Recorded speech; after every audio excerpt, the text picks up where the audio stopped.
How are we doing? I'm wearing a baseball cap, not because I got an awkward haircut, but realizing now that it looks absolutely ridiculous, I'm going to take it off. Give me 1 second. All right. All right.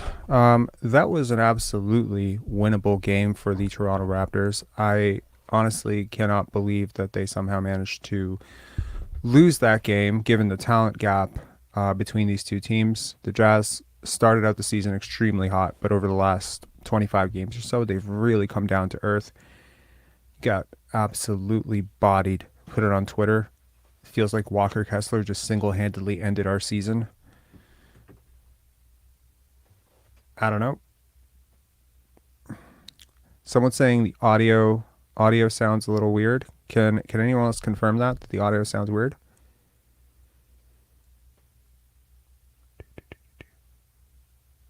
Okay, I'm gonna pull myself off and come back in. Hang tight. Let me just put this up. Um, in the meanwhile, I guess just look at the team stats. I'll be right back.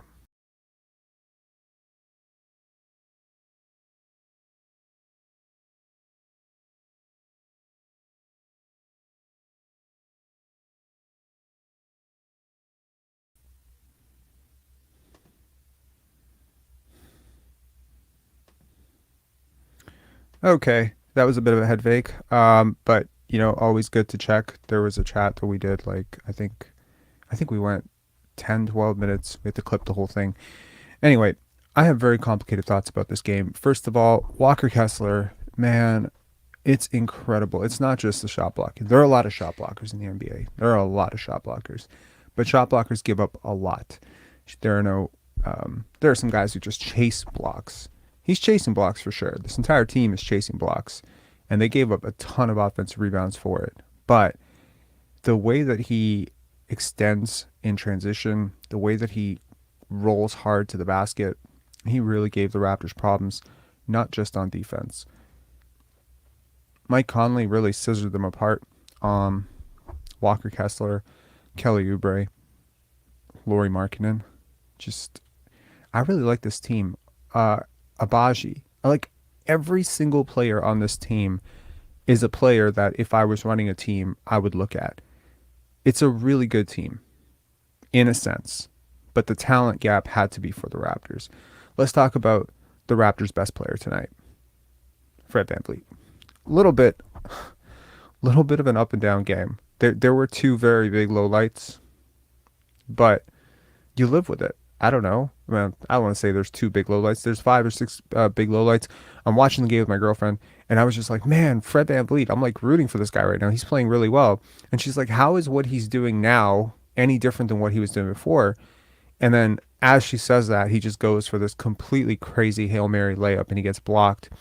And I was just like, I guess it's not that different. But, and then as I'm explaining it, he throws this pass ahead to Siakam in transition that he wouldn't even try that pass like 2 months ago. And I'm like, that's the difference. The defense is, however, a bit troubling with Fred VanVleet right now. He is getting exposed, right? The help defense is good though. So the strips, the dig downs, that stuff is good. Both your Gary and Fred, they're both kind of they're kind of suffering from the same thing, which is they can't really keep their guy in front of them, and neither one of them can do anything if they're put down in the post. Let's look at the team stats here. We got Pascal Siakam.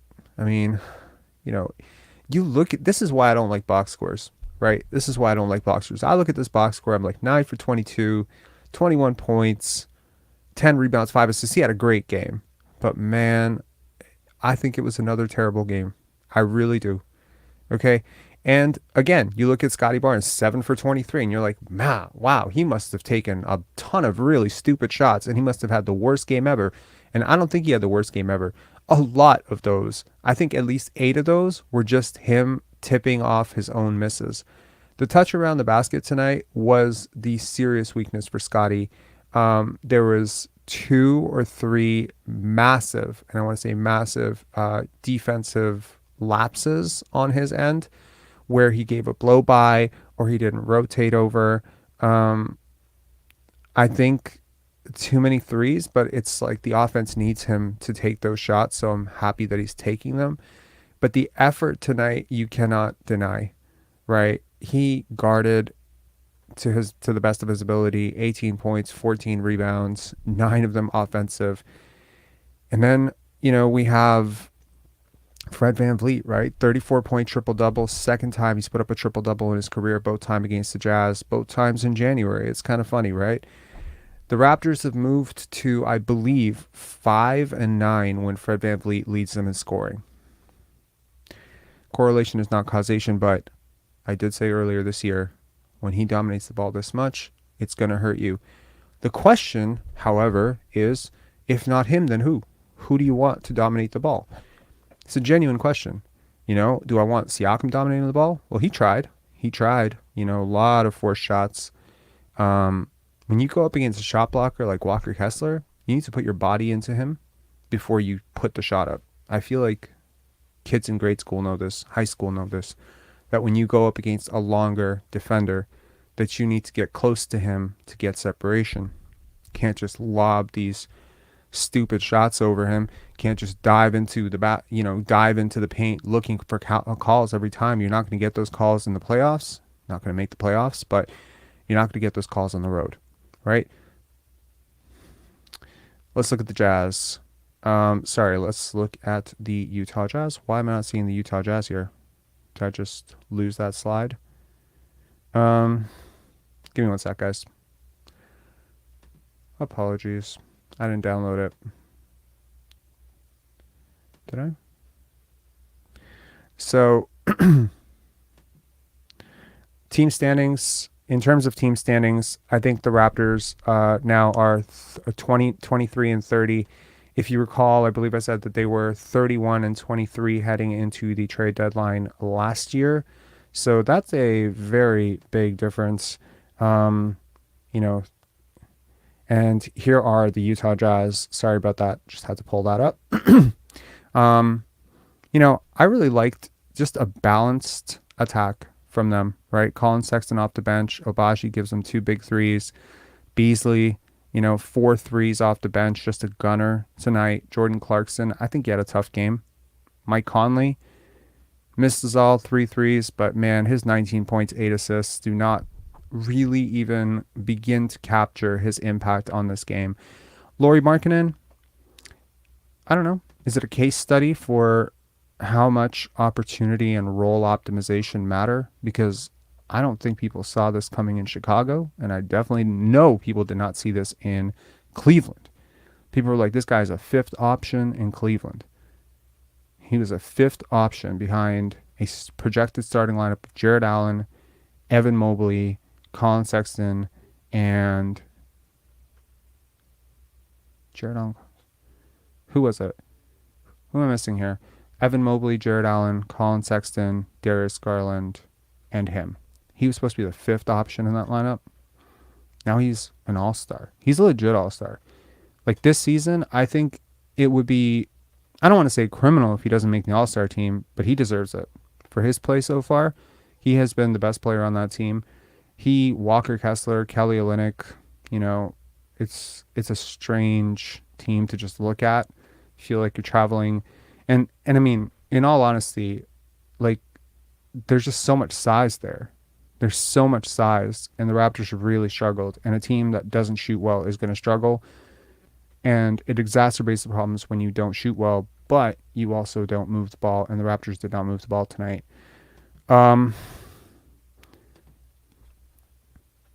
Let's take a look at the team stats here. The Toronto Raptors get 25 offensive rebounds. When's the last time you saw that? 25 offensive rebounds to 27 defensive rebounds. When is the last time you saw a near dead even offensive defensive rebound split? It's crazy. The Raptors shoot themselves in the foot at the line, missing 8 free throws. That's really the difference in the game, if you really think about it. The 3-point shooting. The Raptors outshoot their opponent from 3 and manage to lose. If that wasn't... How many more shots did they attempt? 83 shot attempts for the Jazz, 110 for the Raptors. They made 6 more shots than their opponent and somehow lost. This comes down to shot quality. The Raptors took a lot more twos the Jazz took more threes. So even though the Raptors do manage to shoot better from three percentage wise, they make 7 fewer threes. Really, the gap is at the free throw line and the 3-point line. The Raptors worked hard. I think chasing blocks the way that the Jazz do really does open you up to offensive rebounds, and the Jazz paid for it. Raptors win the fast break points. You would think that on a team which is being anchored by a shot blocker that you would have like no paint points, but the Raptors were persistent. 68 paint points tonight to 54 for the Jazz. I think it's funny, actually. The Jazz largest lead, 14. Raptors led by 2. I think they led by 2 a couple of times. So where do we go from here? Okay, now I would be remiss if I did not talk about a couple of things. Number one, we're going to talk about that closing because the way that game ended was just so ridiculous. We're also going to talk about what we're going to talk about for the rest of the show. So continuing on with the theme is going on these lives is I've been breaking down players 16 through 1, and I've been working through them in waves. Every single video we talk about a few players. And in the last video, if you haven't watched it, by all means, it's timestamped, so you can go check it out. We talked about players 9 through 7, which were Chris Boucher, Otto Porter, and Christian Koloko. And today we're going to talk about players 6 through 4, which are in no particular order. I'm not spoiling the order. It's Precious Achiuwa, Fred VanVleet, and Gary Trent Jr. Now tonight, you could argue Fred VanVleet probably, was your best player. I don't know if that's true, and certainly looked like it, right? In a lot of ways, he was getting into the paint. Let's talk about those 2 mental lapses. He's not the only player who had them tonight, by the way, but we're not going to duck it. Let's talk about it.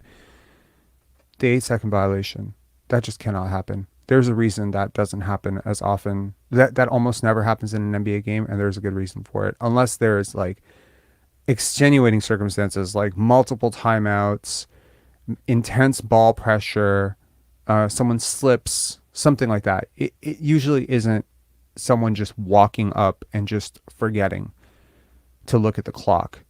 It happens, but that's something that can really break your back on the road. Another thing that can really break your back on the road is just making a bad situation worse, which is what that play sequence with Fred VanVleet just completely just handing the ball to the other team on a platter, and then Siakam, adding insult to injury by picking up the foul in the and one on the other side. The Raptors still, I think, were very much in the game at that point. To close this game out, this is the third time. I want to be clear. Fourth time. Wow. I said third time that many times. It was the fourth time. This is the fourth time that the Raptors have fouled late in a late clock situation to end the game. Now, I appreciate all of this, extending it down to the wire, Scottie Barnes making a meaningless layup at the end, whatever. I don't care, right? Gary Trent making those free throws. You do all of this with 15 seconds. Imagine what you could have done with 22 seconds. That's my only point. Or 21 seconds. Because they should have fouled way sooner. The most glaring example, and I did it on a film breakdown, was the Dallas game, where it's just, this team just does not feel organized offensively or defensively. Consistent blow-bys, consistent breakdowns. Now, I stopped doing film breakdowns. Well, not film breakdowns. I stopped doing those low-light films because I wanted to wait till the trade deadline.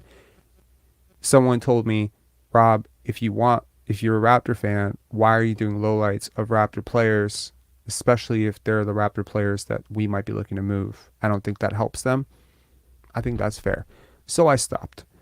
And quite frankly, I think those low-light films take a really long time, and they made a lot more sense when I actually was rooting for this team to win.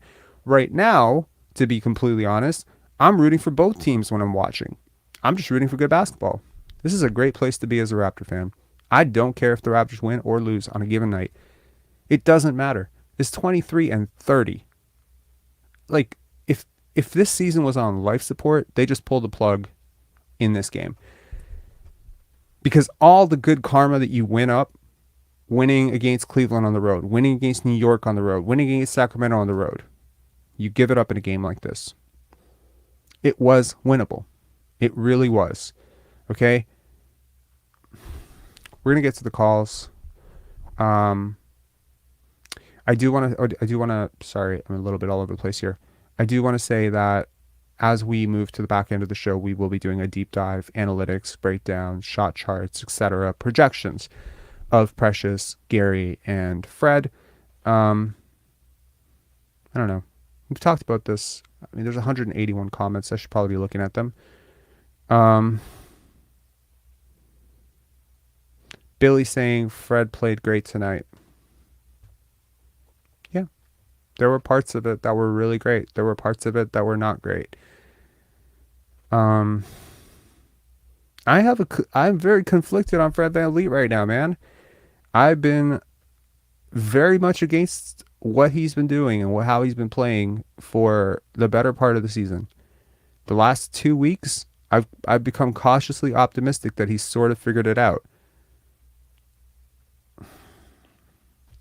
With Siakam playing the way he's playing right now, I don't know, and OG out and Porter out, I don't know what he's supposed to do. So maybe I just have to shut up about the 6 or 7,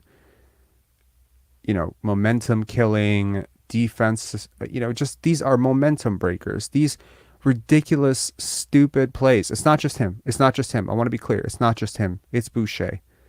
It's Scottie made one. Pascal, right? Like that completely asinine. Like it's so low IQ, right? You're saving the ball underneath your own basket as 2 of your players are falling out of bounds. Just take it out of bounds, bro. Like you're setting the other team up for a fast break that's going to get their home crowd going. This is just low basketball IQ stuff. I do not understand it. Kuato from Mars, thank you so much for the super chat, man. I have to scroll through all these chats. Let's bring on. So we got Coach Mo, we got Jace. Link is in the description if you want to call in. Mo, what up? Hey, can you hear me? I can hear you. I just want to say one thing that bothered me this game, Mm-hmm. and it's been a reoccurring theme throughout the season, is with the golden child, Scottie. Mm-hmm. I'm a huge fan. You're a huge fan. Mm-hmm. It's he he plays soft and weak at the rim sometimes, and it's really frustrating to watch, especially when he gets the offensive rebound. He's off balance. He's avoiding contact. He's rushing, which Mm-hmm. leads to using bad angles off the glass or these awkward floaters. And to me, those are just low percentage shots. And they look makeable, but he gets a bunch of offensive rebounds at the rim, but he only took 2 free throws, which were at the end of the game, under a minute. 9 offensive rebounds, 2 free throws. Mm-hmm. You know, he shot better from three than he did at the rim, and he only shot 33% from three, and it's becoming a little pathetic at times watching it. It's like you're right. It's a reoccurring theme, and watching him at the rim playing like he's built like Boucher is frustrating. His efficiency for a guy with his shot diet this season is simply bad. And that's mainly why there are too many nights he misses a couple easy ones at the rim, and then he goes like 6 for 16 or something when he should have been like 7 of 13, right? Instead of missing like 3 offensive rebounds in a row, and it happens too often. Um, and you talked about avoiding contact, and that's one of the drills I run with the kids I coach, where it's like I have a pad, and it's like you come hit me before I come to you, right? Avoiding contact makes your percentages just dwindle. Like Mm-hmm. if you avoid Walker Kessler, it's over for you. Like night night. You know what I mean? I've seen games where Scotty seems to do it correctly, but I'll agree with you. There are games where his touch around the rim hasn't been great. On the season though, he's still shooting pretty well from around the rim. Yeah, but it could be Um, better. He could be elite, elite. And I just think he needs to gather. It's a lot of rushing. It's a lot of let me get this up before they notice or something. And no, I when agree. they I agree. He definitely he has rushed it around the rim. I think there's a lot of parts of Scotty's game that are a little unnatural right now. Yes, there's a lot of awkwardness. Because it isn't really a part of like it's not really a part of how he's wired, right? We did you check out the Ringer article? Yeah, he needs to be encouraged to be aggressive. Yeah, so he's talking about like trying to unwire. To anyone who hasn't checked out the Ringer article, check out Pensari Basketball Instagram. I linked it there. If anyone has it, you can link it in the chat. Please don't spam links, but if you have the article link handy, just put it in the chat for everybody. Great article. It's just talking about how you have, and it's something I touched on with my interview with Brian too. It's like, how do you go from being a guy who's pass first to being a guy who's not pass first? Because every instinct you have in your 16 years of basketball is to play make out of those positions. When he gets an offensive rebound, his first instinct is who's open, not the Yeah. rim is open, right? To, Mhm. to to borrow my hashtag rim is open from the Fred VanVleet slander videos. Oh, yeah. Um, yeah, I mean, truth be told, I think he could be a lot better. I agree with you. But there are just games where I've seen really good players like have Yeah. disastrous nights at the rim where the touch just sort of isn't there. He makes them late. If that makes any I difference, know, there but he there are plays games with where more aggression. He plays with more force late. yeah, I agree with you. And I think Yeah, that's like a major this is difference. just a focus thing, and Yeah. it's like I was just thinking about like the brain of a 21-year-old, right? Like how many things are coming at you all at once. I mean, you're dealing with a lot of this the first time. What I've noticed with Scotty though is as he plays teams the second time or the third time, it tends to get a little bit better. There needs to be a little bit of a comfort zone with him, right?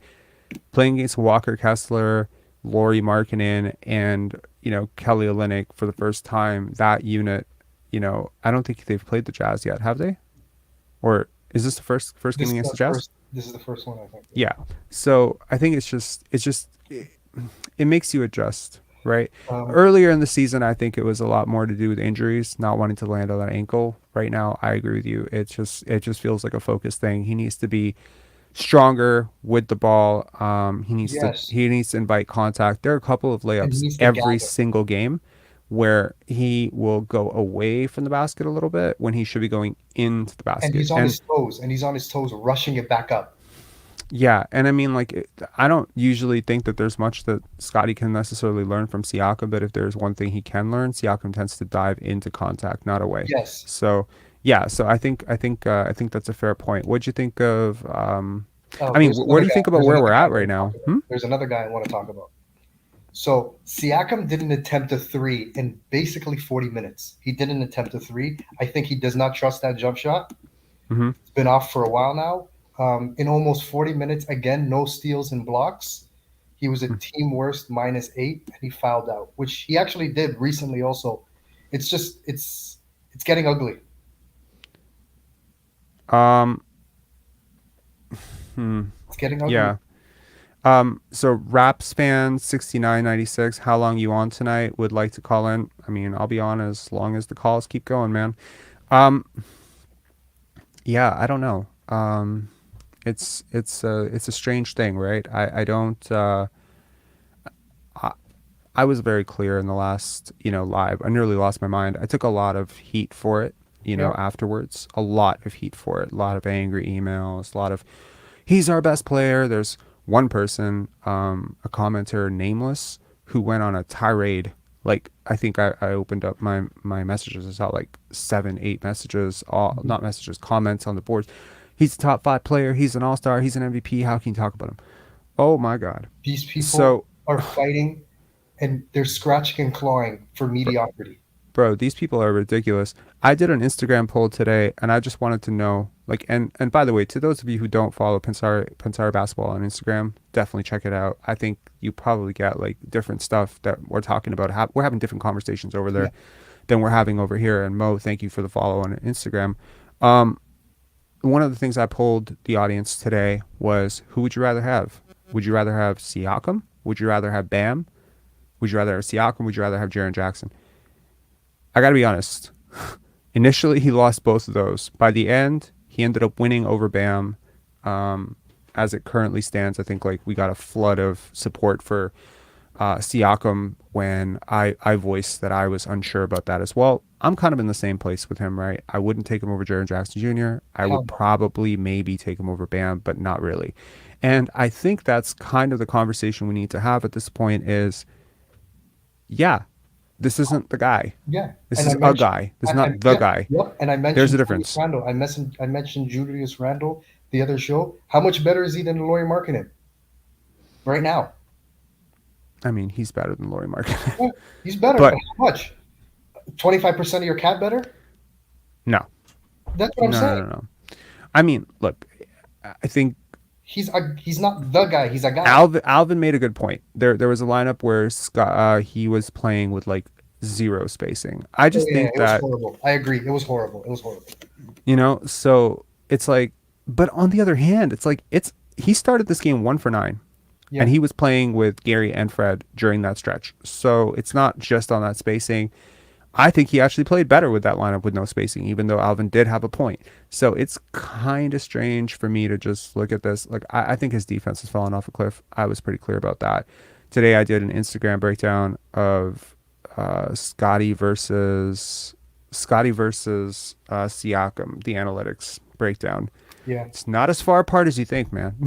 no. People think it's really far apart. It's not. In January, it was decidedly in Scottie's favor. If Siakam keeps this shit up for the rest of the year, forget all NBA. Forget that. I think you'd be lucky. He'd be lucky to get 25% of the max if he continues what he did in January through the rest, I mean, because there just is a diminishing return on a guy. And there's another thing about that I was noticing about. I think it was in the Ringer article. It talked about how he loved Toronto. No, that was not part of it. It was the Aaron Rose article. So Aaron Rose article about how he loves Toronto and how was that it I'm on not sure. Toronto being broke and fear of heights. There was an article that Aaron Rose wrote. Anyways, at some point today, I read an article talking about how he's gearing up to be a sales pitchman for the 2021 draft class when they become available to come to Toronto. And I just thought to myself, I'm like, that's such an underrated part of team building. Is do you actually have guys that people like to play with? And which player are you referring to? Scotty. Okay, I was okay. Yeah, that makes sense. Yeah, like to be connected with other with other good players, either through your connections through AAU or your connections through just walking in the same circles, being part of the same agency, and just genuinely being a good guy that people like to play with. I mean, it's not easy to come into a team where you already have a guy who's the guy. But when that guy is Scotty Barnes and you're a Yeah, super talented mega scorer, he's gonna get yeah. you tons of shots. Hmm. Um, I'm gonna flash something here because I think it's sort of relevant to. I don't want to say it's relevant to necessarily the conversation we're having, but it's relevant to a general conversation we've been having on this channel, which is I wanted to talk about how much Scottie, Pascal, and Fred touched the ball in January. Now, touches can be a little bit disingenuous because touches count for those dribble handoffs, stupid dribble handoffs the Raptors do. It's literally every single time you touch the ball. It gets charted by Second Spectrum. Scottie Barnes was 20th in the NBA in touches per game. That would shock a lot of people, I think. Um, in terms of time per Yeah, touch, though, I think that's the most important thing. Average seconds per touch for Scottie Barnes, 2.92. The only players who were quicker off the ball were Jokic and Sabonis yeah, and Draymond, if I recall correctly. Where's Draymond? Yes, and Draymond. Draymond by far the fastest. yes. And Draymond's 1.72 seconds per touch is absolutely crazy, but that's also because he doesn't score as much, Hmm. right? I think there's a really big part about this that we need to understand the stats and what they're telling us. Number one, it tells us that to those of us who say Scottie doesn't get the ball, he does. He gets the ball a lot. Where is he getting the ball? Is he getting the ball in positions to score versus positions to play make? That's another story. But he is touching the ball. And therefore, every single time you touch the ball, at least it is a potential to hijack the offense. And more often than not, he has chosen not to do that. Yeah, But it's not that he's not touching the ball. He's top 20 in the NBA at 21 years old. That's crazy. The second thing is the average seconds per touch is generally going to be higher for players who bring the ball up the court, yeah. That's why right? Fred's is. That's it's only part of why Fred's is high, because Fred doesn't bring the ball up the court all the time, and for most of the part of the season, he split those duties with Scottie, with Flynn, with Banton, with Pascal. And so there's a lot of times where I think those numbers are absurdly high for Fred and Pascal because they like to dribble a lot. You saw a Mhm. lot of that today, especially, man. It was like, I think it was in the third quarter where Siakam just kind of like dribble, and I'm like, even Alvin's calling you out. That's progress. That's progress. Yeah. That's not Well, side to side. He said like that's not side to side. I'm like, oh, praise heavens, you know. At the same time, he's praising Fred VanVleet's defense. So I guess like I don't know. We take the good with the bad oh with yeah. Alvin And Williams, but when Fred got the 8-second violation, they immediately talked about all the things he's doing well. It's like, oh, okay, there's the machine at work. yeah, I just found it um, amusing. I just found it amusing. Like it's so predictable. But yep, yeah, this loss mm-hmm, was this is like the final nail in the coffin of yeah, it's over. It's mm-hmm, over with this group. It's absolutely finished. They couldn't even get this one yeah, done. yeah. Any final thoughts? Yep. The fanboys are gonna hate me, but I think it's time to move on from Pascal. But probably in the summer, I just I don't his I don't think his game will age well, like you said. I think he'll be worth the most, and he's man. I don't think his value will get any higher. And they're saying snub Pascal from All Star game. Uh, If they had to vote for the subs a week from now, I don't think he makes it. I think the I strong mean, sub. his numbers are just so dominant. Oh, here's something interesting. You're gonna find like crazy, and this is kind of like I guess like this can be our parting note. Do you know that Crafted, the analytics site, they do their Crafted All Stars every single year, as in which players based on their analytics deserve to be All Stars. Okay, You will not believe who made the cut. who? Fred VanVleet. Isn't that I crazy? mean, With this would you crazy season he's having. are you expecting 100% certainty for the coaches to put Pascal in the All Star game? Are you certain that's going to happen? Oh, Pascal made the analytics all stars too. By the way, Okay, yes, I do expect Pascal Siakam to make it. I think so. He's going to make it too, but it's been a rough month. It's Yeah. been a rough month. What and finally, can I just get your thoughts on this? Fred played the entire third. The 8 second was him taking a breather. We can't be so hard on that by G. I disagree, G. There's no excuse to have an 8 second violation, breather or not. You cannot get an 8 second violation as a professional point guard with no defense being played on you. No, that's just a mental fart. We call it what it is. Not saying he had a bad game. He had a great game. Yeah, For the most part, Fred VanVleet had a great game. I yeah. did not, however, like this game as much as I liked his previous game, where I was very complimentary. This game, there were like 6 or 7 moments, but there were a lot of really good moments too. So it's like it's good and bad with Fred. And I think a lot of the leeway right now comes from the fact that he's playing tough. He's trying really hard. Seems extremely focused, whether that's, Yeah, and auditioning for his future team. Because you can see, it's kind of interesting. If there is one team that I think is being somewhat underrated, and we'll talk about it towards the back end of the show, or if one of the guests wants to talk about it, as potential Fred VanVleet suitors and have everything the Raptors would possibly want in a trade package back, it's the Utah Jazz. It I could be mean, very interesting. the fact that they got Walker Kessler for Rudy Gobert on top of all those picks, that's like the greatest trade of all time. Isn't it funny that we're even talking about Walker Kessler? He was a throw-in in that trade. Throw in. Well, he was He a was a first rounder. throw-in. They were Yeah, like, it oh, was a, by the way, you want to sweeten the pot? Give us a 22nd pick. That white guy, Walker, whatever, that big stiff, who's leading the country in shot blocking in college, but is never I'm going to looking at translate another. to the NBA. I'm looking at another fleece. The Magic right now have the fifth and seventh pick right now with their swap rights with Chicago. It's like trading first round picks for players that aren't difference makers. I mean, people are learning from people's mistakes right now, and these first What's round the picks. over under on the first caller that's going to bring up the fact that if we hadn't traded for Thad, we had a chance at Walker Kessler? Like, I mean, who's going to bring it up first? I'm just Oh, waiting. Okay, don't be the person to bring it up though. Okay, talk to you all later, right, man. all right, all right. All right, see ya, Mo. Hold on, Josh. What's up, man? Hey, how's it going? Not bad. How are you? Are you first time caller? Yeah, I am. I am. You know what? This game, I haven't watched a couple games in a row, and I just sat down and watched this one. Hmm. And yeah, it's a pretty frustrating game to watch. I just want to make one point about Fred VanVleet. Hmm. I did like obviously he's the best player for the Raptors this game, but my problem with him is, he plays well. He obviously finishing around the rim really well now.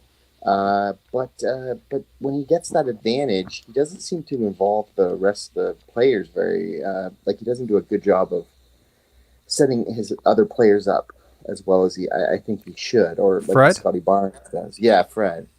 I I mean, just I he like I really isn't there was as a moment. talented a playmaker as Scotty, right? I think he's about as talented a playmaker as Pascal. They're both sort of incomplete in that sense, but I mean, there's also a vertical limit. The teams are huge. I mean, unless you're in it, like being 6 feet tall and dealing with all these arms and things in your head, I think he's doing pretty well. To be honest, I think he's doing as about as well as he could. I think where the debate lies is whether the role he has right now is over his head, but I cannot deny that, and whether or not it can lead to winning for the Raptors, right, against decent competition and not against the Charlotte Hornets and the Orlando Magic. I think the debate can be had about whether that is like if whether he's the guy who can take on super high usage and not cost you wins. I don't think it's overly debatable tonight that he was by far your best player or your most efficient player or that you needed him. You definitely did. Um, so yeah, Yeah, no, I agree that he is. You're right. He is the best player of today's game for sure. There was one moment where Gary Trent Jr. was he missed a blocks out on Kessler. He wasn't. I mean, Kessler's a hard person to yeah, I block remember out, that. Hmm. but it was a pretty weak block out. But then I'm thinking, oh man, Gary, what are you doing? But then I'm thinking, like, Gary hasn't touched the ball in, like, 5 or 6 possessions. It must be frustrating for him because he No, wasn't that's a fair he point. was missing some shots, and so yeah, No, that's a fair point. That's a fair it just point. If you don't yeah. touch the ball, but also worth noting, Walker Kessler is 7'1" with like a 8.5 foot standing reach. I mean, there's Yeah. even the bounciest of athletes. The physics of it are just and he's so quick off the ground. I was watching the game with my girlfriend. She came home and I was just like, just watch this guy. I was pointing out Walker Kessler because I mean, full disclosure, I was not high on him coming into the draft. I hadn't watched enough, and this is me just saying I've seen this type of prospect fail, and maybe this is just, yeah, it's a mistake. I didn't think he had this mobility. I didn't think he was that quick off the ground. There's so like the gap between succeeding and failing in the NBA is one step. In so many ways, it is, and it's inches. It's like a game of inches. Not to quote Al Pacino in, it was a Dog Day Afternoon or something. Uh, any given Sunday, Given any given Sunday, Sunday. yeah. Yeah, where he said like, it's the difference between winning and losing is inches. It really is. Like it really Mm. is. You know, it's inches, it's milliseconds, and the way that he gets up, right? There's really not a lot that Gary Trent can do. I actually think he got called for a lot of bogus, dumbass fouls tonight. To be honest, I think like a couple of like he went straight up, and maybe there was like a 2 degrees forward, and they called him for a foul. I think he could have had like 10 blocks, 10, 12 blocks tonight. I think they took a couple away from him, to be honest. So yeah, I mean, he Uh, killed him on the offensive glass. He killed him on the boards. He killed him diving to the rim. He was efficient. yeah. Like Walker Kessler was hella impressive. And I agree with your general point that you're making that Gary Trent Jr. might have been maybe more active or engaged if he was touching the ball a little bit more or the ball was going around a little bit more. I get it. Well, that's why I like Scott. Like I like watching Scotty play, Me just too. because he is always trying to get people involved. Right. But bigger picture question. Mm-hmm. It's again, I don't follow Raptors. Like I mean, I do like them a lot, and I follow them a bit. But this season's been harder to watch every game, Mm-hmm. just because of it. They've been so terrible. But the Utah Jazz, like they seem to have done the right thing, where they just sold their, the Rudy Yup. Gobert trade was amazing, but Donovan Mitchell, Mm-hmm. like, can the Raptors just follow that sort of same format, like just sell high on these guys and get a mix of players that fit well together and are willing, maybe some hidden gems out there. I think that's a really good question to sort of part on here. I think if you're a Jazz fan, you could also look at that trade as why did we get rid of Donovan Mitchell, right? You very easily could. Mm-hmm. Because right now, if we're voting for All NBA, Donovan Mitchell is first team All NBA right now, right? So I mean, Right. But do you think he's an All Star do you think, starter. What is the return you got for Donovan Mitchell, right? I think the Cavs won that trade. They yeah. did, right? So you could look at it and say, man, the whole issue was Donovan and Rudy not working. We give away Rudy for this amazing package from this overzealous team with this new ownership that's looking to make a big splash and apparently think that it's 1982 and they want to go for the biggest center in the NBA and put him in the middle of the paint, right?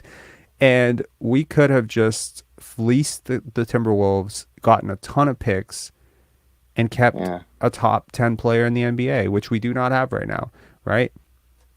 I don't know. I Yeah. mean, Okay. So let's say that. Let's so compare that's my that devil's Denver Raptors. advocate perspective. But to keep it Yeah, on no, the that's a good Raptors, like, point. yeah, to keep it on the Would Raptors, you like what you're and saying, would you trade one of those guys? I would. Which Okay, one would you trade? if I was in charge of the Raptors, yeah, like Fred, Pascal are gone, Boucher, Thad gone. Um, Gary might be gone. Like he might stay. Like him, Precious. Like to me, there's three guys. There's like there's three guys I would not move come hell or high water. Number one, Scottie, obviously. Number two, Precious for reasons that I think his upside is something else, and Koloko. Those are the three guys that I would not touch. They're too young and they're too good at this age. You just don't know what you have with them, and I think the Raptors would know better than anyone what they have in them. And I think from what I'm seeing, that the growth is good. Gary, Gary and OG are in sort of the next camp of like guys I would really, really prefer to just keep because I don't see why they can't fit in with the long term vision. OG is one of my favorite players. Um, Beyond that, it's just extensions and it's pieces. It's not guys, you know. So the rest of the guys I don't really think fit that well. And yeah, I agree with you. I would rather sort of see them kind of do what the Jazz are doing and see if there's another way around. Because right now what the Jazz are doing is they're fielding an exciting team that's young, competitive, well coached, and they have a war chest of draft picks, including their own draft picks. They have such team control right now. They and the New Orleans Pelicans, I mean, granted, the Pelicans have fallen down a lot in the standings, are two leading candidates right now at the trade deadline to be able to add something, right? Both teams are fighting for their position in the West. Both teams are way, way too good right now to tank for Wemby. And yet both teams have multiple avenues to get to Wemby, even if they're competitive. What a great place to be for a team. So I agree. Yeah. Yeah. Hmm. Yeah. Yeah, I that's a would do good that. point. Yeah. All All right. right. Thanks for calling in, Josh. Have a good night, man. Next up, we got Jace. Jace, what up? Hello, hi guys. Is my audio good and everything? Yep. Alright. Yeah, I mean, it's just like I think this game was like I feel like every single game is just so much harder to like watch, especially when we don't know like the direction. Like there's like our front office, our like whole organization specifically is very like secretive. Mm-hmm. Like no leaks, nothing like direct. Even the words that from came from OG as well from the article, like very like could be one way, it could be interpreted the other way. Like it's just like there's no clear direction, and it just feels like every single game, whether win or lose, is just like this ongoing just drag. I mean, And it's forest from just the trees, Jace. We're 23 and 30. I think, yeah, I mean, this is worse than we were in the Tampa tank year, is it not? This is pretty close. I mean, I think at the Tampa tank year, we fell apart around January as well, right? It's pretty close. Like yeah. I would check our schedule for for the 2021. Anyways, what'd you think of the coaching tonight? Like, give me your thoughts on Pascal. Like, what do you want to talk about here? Do you know what? Like honestly, I understand the frustration everyone's like like towards Nick Nurse and everything about the coach and everything. But it's Hmm. like, what can you really do like with this bench? Like, I'm sorry to say it, but like I With the swear we bench, have like, yeah, like we just have like the worst bench in the entire NBA. Like you really think literally that's like true? no, I just think our bench is just not developed enough to be NBA caliber players that can like run Mm. in this rotation, right? I feel like we like at this point we should anyone except like Banton, um, keep Hmm. keep Precious, keep Banton, maybe keep Dowden. Everyone else just sell them like straight up. Just clear those, right? And then like every single game we make the other team's center look like an all-star. Every single game because we have no rim protection. And then on the other side of the rim, we're just playing fucking volleyball with the backboard. Nobody can make a layup. Everyone's just throwing the ball up, right? Are you It's sure you're just not like absolutely over ridiculous. invested in like a recency bias? Because it feels like you're describing this game as every game this season has been like that, and it really No, hasn't. it's just been like scattered throughout, and it's just gone in like to the back of I my mean, like mind. we had an entire game where we shut down DeAndre Ayton. Are we not talking about that? Like we've had games where we've shut down Nikola Jokic for an entire fourth Yeah, quarter. the We're not thing going is, to talk it's the about that. Like, problem is the consistency, which is it really gets to me. Why there's just something lingering. There's some like there's just some errors or there's something within this roster that's just affecting the yeah, consistency. Because we can't yeah, be consistently bad, we can't be consistently good. We're not bad enough to tank. We're not good enough to go to the playoffs or even make a run. It's like we're stuck in like hmm, this complete no man's land that Masai Ujiri himself been saying that he does not want to be in. We're like literally the right. exact example of fucking no man's land. The exact example of that. Where there's no direction, there's win here, loss there, loss I here, don't win here. necessarily agree. There's no direction. I mean, come on. Okay. So glass half full here. I don't want to be like cautiously optimistic here, but we have all of our draft picks, right? You have a 21-year-old that I think is at least potentially flashing signs of at least definitive all-star, maybe more, maybe much more, maybe all NBA. And he's 21. I think Precious Achiuwa, I think a lesser GM might have not gotten him back in that deal for the Miami Heat, and he's paying dividends right now. This is a team that has lost a championship core. First of all, they gutted a contending core and future assets. By the way, if you recall, the trades that brought Marc Gasol and Kawhi Leonard here, Yeah. Yeah. we gave up assets, we gave up youth, and we gave up the players. So Yeah, this is that's the called a worst life part. cycle. Hmm? That's the worst part is like the It's not players the that we worst part. You had. got a championship out of it, man. You know Yeah, how many teams have but never gotten a look at it championship? this way. Look at it this way. After the championship, Hmm. all those players just walked for nothing, and we got That's not nothing in true. return. That's not true. Marcus Gasol walked. Serge Ibaka walked. They We they didn't took walk after the basically championship. Kawhi and Danny walked after the championship. You lost Gasol and Ibaka wasn't like some rental. I mean, he gave you 5 years, I think 4 years or 5 years of value, and you got him for Terrence Ross and a first round pick, and I think that was excellent value. Look, I think that what this team lacks is cohesion and leadership. A lot of the players that we were drafting, right? There's a sort of logical fallacy here. So let's say we go back in time and Kyle Lowry is like a really shit leader, right? Maybe Fred VanVleet doesn't work out because Kyle sabotages his career because he's an asshole, or maybe Siakam doesn't work out if DeMar DeRozan isn't as nurturing a leader. Maybe Siakam doesn't have like the dominant playoff run, which builds all that confidence if Kawhi isn't willing to sit games and the team is not willing to lift him up into that position of temporary first option. I think there's so much that goes into nurturing talent.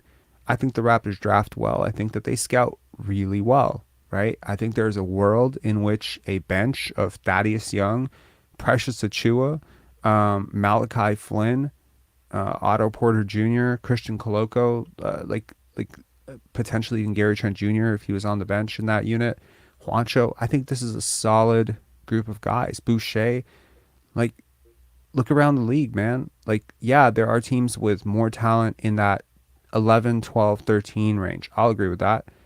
But 6, 7, 8, like, I think the Raptors' basic bench issue is most teams, when you look around, they have a better sixth man, but their 7, 8, and 9 spots are not usually better, in my opinion. If Otto's healthy, he was starting temporarily closing games for the NBA champion last year. and you signed this guy. He's unhealthy right now. Are we going to say that's Masai Ujiri's fault for not predicting that he was going to injure No, his no, it's toe? not. You know, It's not anyone's fault. Obviously, it's right. just like So I'm saying like when I walked into the season, I saw 10 solid guys. And I was just hoping that an 11th could emerge as injury insurance. Instead, what's happened is a lot of guys have come out and had uneven seasons. You had Scottie struggle to start the season, OG struggle before the injury, Fred struggle for 2 straight months. Now Siakam struggling for a month. These guys just can't get going at the right time, right? I definitely think it's on Nurse. I wasn't there earlier in the year, but I am now. I think a lot of this comes down to finding consistent rotations that make sense within the principles of whatever dog shit offense you're running. I haven't seen a team that runs this many ISOs. The only other two teams in the league that I see, that I witness with my eyes, play the way the Raptors play are the Houston Rockets and the Orlando Magic. And those two teams are yeah, very young, and they are developing, and they are farm teams, and basically that's what they're trying to do. They're trying to lose. So if the Raptors are playing this way because they're trying to lose while remaining somewhat like they're not trying to lose, well, genius, covert tank on their part. But I think there is a direction. I think that direction is Scottie Barnes.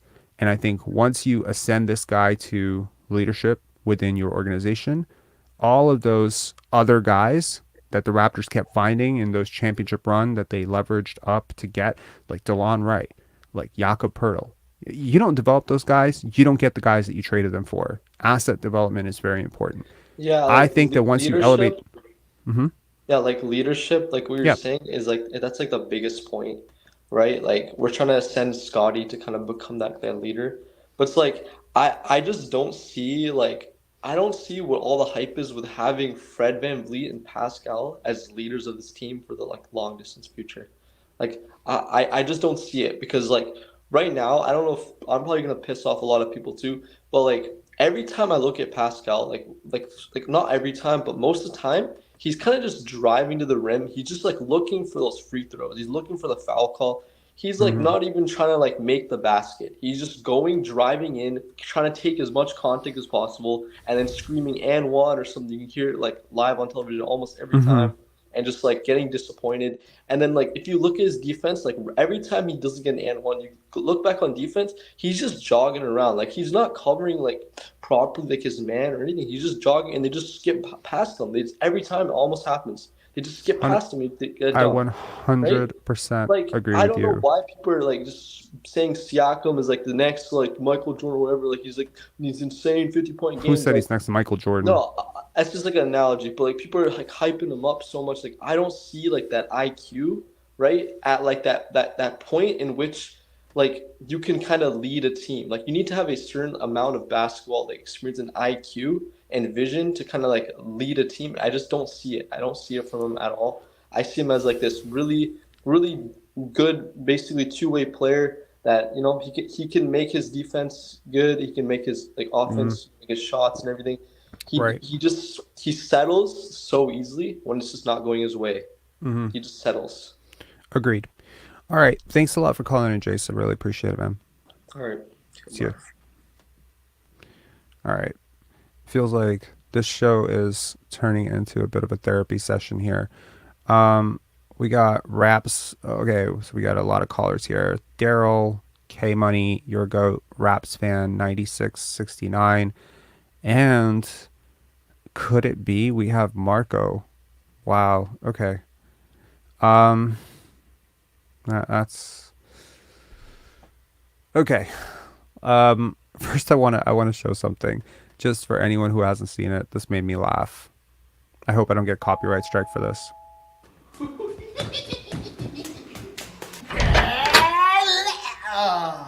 Scottie Barnes. Scottie Barnes. What are you doing here? I'm a huge fan of BitBuy. I want to be the next brand ambassador. Hold it right there, Barnes, all right? We kind of already have a guy, okay? And, he's my best friend, so. Yep, not a single text message. So, what do you do other than basketball there, Scotty? Well, you know, people do say I'm a really good hugger. You know, I once knew an amazing hugger, all right? Amazing.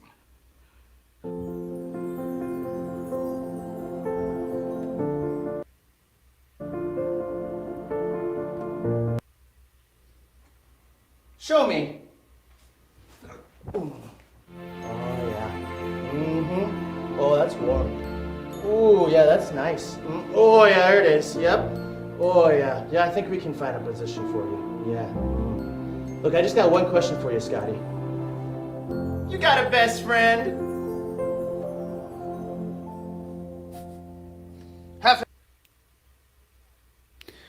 This is not a BitBuy commercial ad, whatever. I actually don't rate the brand at all. I don't know very much about crypto. I just think that it's really cool to see an athlete use a brand to tell his story. It's so interesting, right? There's so many layers of nuance to Scottie ads. I always feel like too many times companies get to put athletes or celebrities into their ads and they get to sell their product. But I think the product that Scottie's selling is almost always him. He's unquestionably himself. And someone asked me the other day, like, when's the last time a Toronto athlete got this many brand endorsements? Like, when's the last time a Toronto Raptor got this many endorsement deals? I honestly cannot remember. We've seen Jurassic Park, Nike, Axe, BitBuy, Subway. What am I missing here? Whatever this was, it's crazy. Good for him, honestly. I think one of the challenges on doing these analytic deep dives to figure out who the Raptors' top 16 players were, it got me thinking about this ratio that I used to focus on a lot when I was starting out as an analyst, which was cost per win. Like, how much do you pay for a player relative to how many wins, and how much are you really paying for their impact on the court, and what are they actually worth? Sometimes you have a player who's making, a minimum salary, and you're like, he's giving me like $8 million worth of impact for that minimum salary, right? It's interesting. And then sometimes you have a player who's making like $45 to $55 million, and you're like, basically mid-level exception impact. I think Scottie is considerably, I think he's, at least for January, he was, in my opinion, giving you max player impact, or close to, if not absolutely max player impact.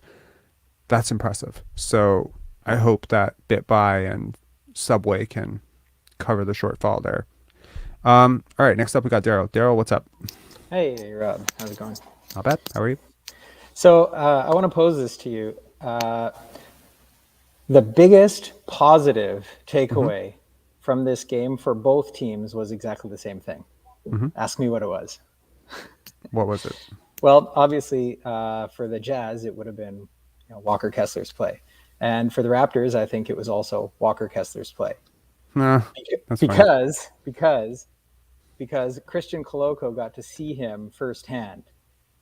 And I think that what the Raptors need to do is lock Christian Koloko in a closet with film of Walker Kessler from this game on loop, and then let him out after a week. And that's the best thing that could possibly happen as a result of this game. What do you think about that? I think Walker Kessler is just so much further ahead physically, strength-wise. I've seen Christian Koloko get moved in the block by point guards. I saw Walker Kessler hold his own against Scottie Barnes. There's like a 30-pound gap. It's not even a 30-pound gap. It's like there's such a strength gap, right, in terms of how their bodies are composed.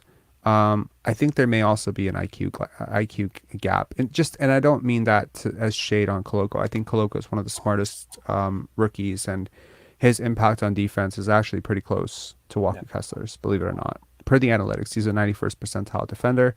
I think Kessler's like 94th or 95th, maybe 96th. Like, he's high, for sure. And offensively, he's way better. Like, right now, Walker Kessler's way better. But I just think a lot of that has to do with how do you finish in the paint when you're just so weak and you kind of don't have the angles and you pick the basketball at 16. Give it time. I think long term, we have this conversation in 5 years. I would not be surprised if Christian Koloko is a better player than Walker Kessler in 5 years. I think in 5 years, Christian Koloko will be a better two-way player. I think Kessler might be a DPOY candidate in the future. I don't know. He's playing better than Gobert right now, but I think that Koloko. What I mean is that he needs to see what kind of defensive impact that extra strength and muscle and weight can do, and get him on a diet plan and get him in the weight room. I guess he could be lifting weights for that week while he's in the closet watching the film too. That then you could kill two birds with one stone. But I really think that defensively, this could be kind of like a developmental boon for Koloko. The timing that Kessler goes up for these blocks. Like I was watching the Jazz feed, and the announcers were just harping on it over and over again. How they called it the Walker Kessler effect. He's in the Raptors' heads, and the Raptors were rushing shots, and they were trying to take shots that they weren't normally taking just because they were afraid of Kessler's presence there. And I think if Koloko can understand that he can also have a Koloko effect in a similar way, I think that bodes very, very well for the Raptors' future. Yeah, I think I haven't watched more than 7 or 8 Jazz games this year. So unfortunately, and what I watched tonight, I have never tweeted more about the other team than the Raptors while I was tweeting. I think almost every single tweet I had was about how much I liked what the Utah Jazz were doing. Really fun team to watch for a lot of reasons. Number one, it's just, it feels like they're underdogs. They're all young. They're all sort of castaways, afterthoughts. It's a sort of fun thing to root for. Yeah, I don't know. What did you think of Siakam game tonight? There's this comment, Rob from Con. Thanks for the comment, Con. Rob, who runs Raptors Republic, Scottie got a C+ and Siakam a B-. I'm a big Pascal fan, but the eye test tonight, Barnes was much better. I agree. I think he was much better. So who runs Raptors Republic? I know who runs Raptors Republic. I don't think he's the one who gave them that grade. And no shade to Raptors Republic, but like whoever is creating that grade, I don't think that they speak for everyone at Raptors Republic, number one. And number two, whoever's running that grade, I think looked at the box score. Yep. Yeah. Well, are those grades based just on this game? Is that what he's saying? I think this is based on that game. Yeah, they were grading. Okay. I guess they were. Con, can you clarify? Was that based on this performance, or is that based on something else? Anyway. I think Siakam did not have a great game. I think it's just another one of the same kind of this whole for the last 30 days, 35 days. It's just another one of these same things where I don't know. It's things that he was trying earlier that were working are not working now, but he's still trying them, but with less energy, it seems. I don't know what to say. I don't know what to say about that. Like, I hope this isn't who he is. Okay, there's always two schools of thought. Is a guy overachieving or underachieving, or is he showing who he is, right? Like, I hope he's underachieving right now. I hope he's not showing who he is. What if neither is true? What if it's just a case of, look, it's like we've gone back and forth, right? And I think his ardent supporters, biggest supporters, will say, okay, block out the bubble, block out most of Tampa, block out the first 15 games of last season. He is the guy that he was end of last season. Maybe ignore the first 2 games of the playoffs. It's selective sampling, right? You have to accept that there are those big lulls and those dips.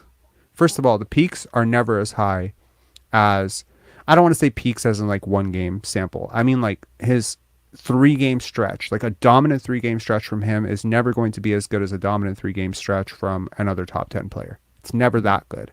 It's never quite as good as a Jason Tatum 3-game piece where his off chart, defensive, offensive impact, it's never going to be even close. In the strange stratosphere as a dominant 3-game stretch from a Nikola Jokic, right? But when he lulls, like when he dips, when he has these like predictable, like a week here, a month here, half a season here, an entire playoffs, those moments, his impact makes me wonder if he's not the worst player on the court at times. In the bubble, it was arguably, I think he was like the maybe the third worst Raptor, but he was taking the most shots anyway. It becomes a net negative. I don't see a situation in the world where Joel Embiid could be a net negative for his team. He is too good at everything to be a net negative. Even Joel Embiid could shoot 2 for 13 and still impact the game in so many different ways. Same thing for Jokic. Same thing for any other top 10 player. That's why they're top 10 players. They can have a dog shit shooting night and still be like an overwhelming positive. Forget net neutral or negative. Overwhelming positive, right? Just with their gravity, their movement, their heady IQ, it feels forced. Yeah, that's what it is. And there's levels to these things, and there are superstars. And I know that we've talked, and I've heard you say other things about your idea of what a superstar is, and then there are stars. And to me, Siakam, he's kind of a tweener where he's a star that's just like up kind of something, like when he's playing really, really well, he's camouflaging himself as a superstar, but he's just he's just right at the very top level of a star, but I don't think that he can break through to what a superstar is. I don't think Jason Choi says Anthony Davis, like when he was on the Pelicans. Absolutely not. No chance. Anthony Davis on the Pelicans was in serious consideration for a top 4, top 5 player in the NBA. He is not even close to that. There was legitimate conversation about him or Giannis. I mean, come on. Yeah, like it's not even close. Like Anthony Davis was the difference between the Lakers. Like his impact on winning, granted in the bubble, asterisk championship, whatever. His impact on the Lakers that season was basically, with him they win the championship. Without him, they probably don't get out of the first round. It's a big gap. He was the Lakers' best player. He is the only player who has ever played in a series with LeBron James and been the best player in that series ever. I don't think LeBron has even played. Okay, like the Miami series against Dallas. I don't think win, lose, or draw I've ever seen a playoff series with LeBron where LeBron was not the best player on the court, with the exception of KD once and Dirk once. And D Wade once. So once with Dirk and D Wade at the same time, I think he had a disastrous series. I think that Anthony Davis was consistently the best player for the Lakers that year. I just think that there's huge seismic gap between peak Anthony Davis pre-injuries, even Anthony Davis this season, man. When he's healthy, he is a top 6 to top 7 player. His impact on winning and losing is enormous. You are never going to see another top 10 player where the record with them and the record without them are not like glaring. Usually you have really deep teams like the Memphis Grizzlies last year where, okay, Ja misses out, you elevate 3-4 guys, you get a soft part of the schedule and suddenly, okay, great, or maybe you have like a really deep veteran team like the Raptors that were able to withstand, some Kawhi Leonard, missed games, and then I think they had an absurd record without him, and it's like, well, is Kawhi Leonard really that impactful? Yeah, he's huge. Just happens to be that you have a really, really deep team that can still beat some teams on most nights. If we were to sit Scottie, Pascal, Fred, you might still beat the Houston Rockets next game, right? You might, because they are aggressively bad, and they just seem to not know how to win right now. That doesn't mean that those guys aren't impactful. It just means that that's a soft part of his schedule. I think Kawhi deliberately chose to sit a lot of games that were more winnable. Yeah. Anyway, Daryl, any closing thoughts? Well, I'm more of an asset management sort of guy. So when I'm looking at this team, I, as much as I like certain players and are big fans of them, like when the entire league wants one of your players, now's probably the time to move them. So fair enough. Talking about OG, I guess I'd be sad to see him go, but no. I'd be sad. I would. Okay. To future guests, if you're going to introduce the concept of trading OG, I need trigger warnings. I need trigger warnings on that. Yeah. I don't want to lose them. I get what you're saying, but yeah, I don't want to lose him. If I could avoid losing him, yeah, I'm losing sleep over this. Like I'm not kidding. Like I cannot wait for the trade deadline to pass and OG's still on this team. Mm-hmm. Like clutch, man. Good timing on that injury. Like don't get traded. So you can't pass your physical. No, he can still get traded, obviously. Anyway, Daryl, thanks a lot for calling in. Appreciate it. All right. Next up, we've got Maroon Prince, and then after that, we've got Samuel, and then we got Raptors fan 9669, and then your goat. What's up, Maroon Prince? Hey, Rob, can you hear me? Yeah. All right. Yeah, longtime fan, man. Love Thank your you. content. It's been the silver lining of my year so far as a Raptors fan. I've tuned out for the past 20 games. I've never done that before. In about 14 Wow. to 15 years of watching the Raptors, is the least interested I've ever been. By far. No way. Yeah, no. This is less interesting. Okay, wait, hold on. I lived through the Milt Palacio years just fine. So that's not 15 years. That's more than 15 years. That's almost 20 years. Milt Palacio was 2004. To be honest, my basketball mind didn't really click into the same level back then, though. You know what I mean? Yeah. Yeah. To the chat, I fell in love with the Raptors. Right. Jason Choi saying Marco. Yeah, Marco has left the building. He's not here anymore. So, and also if K Money is back there, I saw you popping up, but you're gone too. A lot of people just kind of were waiting and they're like, screw this. This conversation is going too long. Anyway, Maroon Prince, what'd you think of the game tonight? Granted, you have tuned out of the Raptors for the last 20 games, and man, you say Milt Palacio era. I'm like, wow, how bad must this team be for this to be worse than that? That's crazy. You know what the thing is? It's not that we don't have the talent or the, like, for instance, front office acumen or coaching pedigree to be better. The games are just not entertaining, and the rest of the league is. And I think we have a potential superstar on our hands, and we waited a long time for it, and I can't believe we're fumbling it this hard. And you know, it's pretty harsh to say we're fumbling it because we're still 4 or 5 games under 500. But I guess what I mean to say is you have an offensive engine, and you're treating him as if he's an accessory piece to something that we don't have in this team. So Scottie? It's sort of just frustrating. Yeah, of course. I mean, Scottie Barnes is the future of this team. It's not even questionable. I can formulate a coherent argument that we should just blow everything up. I could too. And this is just going to be the argument for the next 5 or 6 years until we're good again. I don't think you have to wait that long. You know, I really did you check out the Ringer article? Not to keep plugging that article, I'm definitely going to post it in the chat right now. But did you check out the Ringer article on Scottie Barnes? No, but I will tomorrow morning with my coffee since you recommended. Yeah, it's called "Is Scottie Barnes Ready to Spread His Big Wings?" I'm just going to post it in the chat.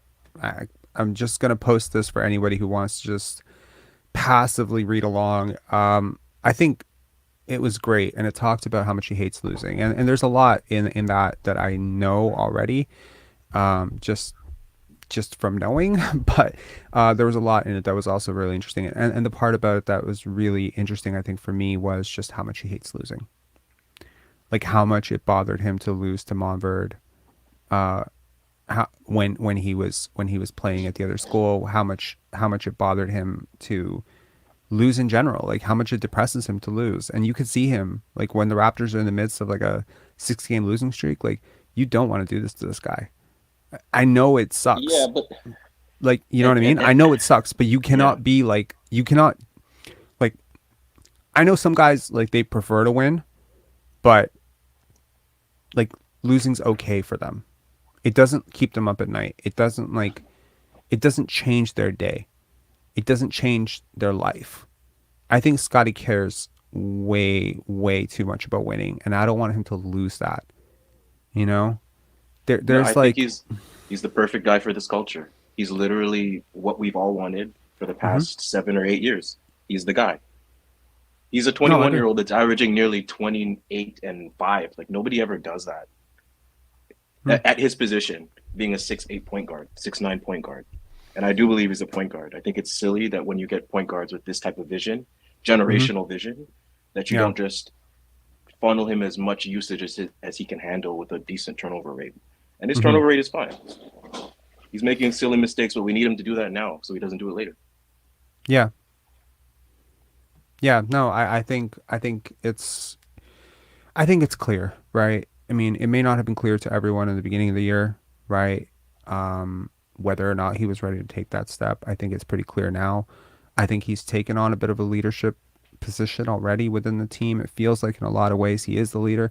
I don't see another team where a 21-year-old is leading veterans on where to be on the court. He's telling Thad and Boucher and Fred where to go. I mean, usually not Fred, but at least Thad, Boucher, Gary, Pascal, especially Pascal. He'll be like, no, redirect out there. He's running. He's organizing. Nick Nurse has talked about organizing guys on the court. Organizing. He kept us organized. He kept our offense organized. Yeah, that's what he does. There was a story, the Ringer story. It talks about this time prior to the draft where he was not allowed to play games because they wanted to prevent injury. So he was reffing. He cared so much about playing that he chose to referee the games. And as he's refereeing, he's calling out plays and telling guys when they missed screens, when they were supposed to go. This is just a guy who loves to hoop. I think the excitement among people who believe what you believe and frankly believe what I believe, it's real. It is real. It's not a figment of our imaginations. This is not like extrapolating based on a 13 game sample size on what this guy could do if he just puts it together. No, this is literally move one piece out of his way, move another piece in, and boom, enjoy this for the next 7 years until you face some serious sleepless nights and anxiety pending that 7 years at least. And when we're ready to move on from him, we'll get a good haul for him too. There's no real downside to just leaning into the budding superstar we have on our roster right now. I agree with you. So I'll shift this conversation into who would you trade for, or who would you trade and who would you trade for? Give me a trade idea. Yeah, the cat's out of the bag that I'm a Scottie Barnes maximalist. So my general perspective is surround him with shooters, surround him with the most high octane movement shooters you can, and play a free flowing style that D'Antoni would. D'Antoni would be the coach for Scottie Barnes, in my opinion. We would lose some of the defensive edge that we have the ability to play with. However, I just think this is a league where you now have to really leverage your best individual skills on your team. Okay. If you have a generational, right? Okay. I'll play devil's advocate here. What's one skill that you feel really seems to unite all the guys who've thrived with D'Antoni in terms of leading their engine? And I'm talking thrived, Houston, James Harden, 15, 17 game Jeremy Lin in New York, and obviously Steve Nash. Okay, so the aspect of it that I think would be useful in our iteration would be results, a meritocracy of results. So no. I mean, what is it that you think that James Harden, Jeremy Lin, and Steve Nash had in common that maybe Scottie Barnes does not have, which may result in that type of high octane helio ball not working with Scottie right now? They were bigger priorities in the on-court product. They were shooters. They can all sure. shoot. They can all shoot. They were all shooters. Your playmaking gravity goes up so much. Look, here's the thing. My biggest takeaway from my interview with Brian, and I keep referencing this interview because I am just, if anyone hasn't watched it, go watch it. It's serious. Like, the one big takeaway, and there's so many takeaways that I feel like I'm being disingenuous by saying this is my one biggest takeaway because I feel like I've said that about 18 different points now. But a big takeaway from it was he's giving you so much and he's so far, right? This isn't a guy who's even close. Walker Kessler is much closer to his end form than Scottie Barnes. Malachi Flynn, Delano Banton. These guys are all closer to whatever. Like, if Scottie Barnes is a cup, right, and Malachi Flynn is a cup, and full cup means that's the max they can be, and current cup filling is where they are right now, then Scottie Barnes is the emptiest player on this team in so many ways. There's a part of his game that is so rapidly advanced, which is his body and his mind. But the skill set stuff is so new to him. He's thinking dribble counters. He's thinking about which shots to take. He's thinking like all of this stuff. It took Siakam 4, 5, 6 years to work it out. It's taken OG like 3, and he's still not good at it. It takes time. It takes time to implement new skills. I think that he's the type of guy who'd throw himself into the fire happily and fail. He's Well, we mentioned that gave part. Siakam three of the years. We gave Siakam like 3 years. Siakam was, from a skills perspective, probably ahead of him.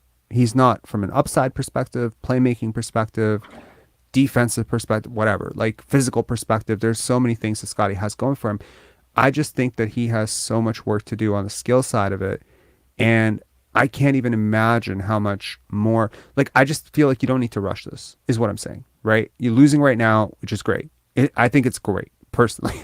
I'm rooting for every loss that we can muster because it's one more loss that exposes the lie. Now, I don't mean to sound like some sort of, truther or, some conspiracy theorist, but I have been on my soapbox all freaking year, and you know it if you're a fan of this channel.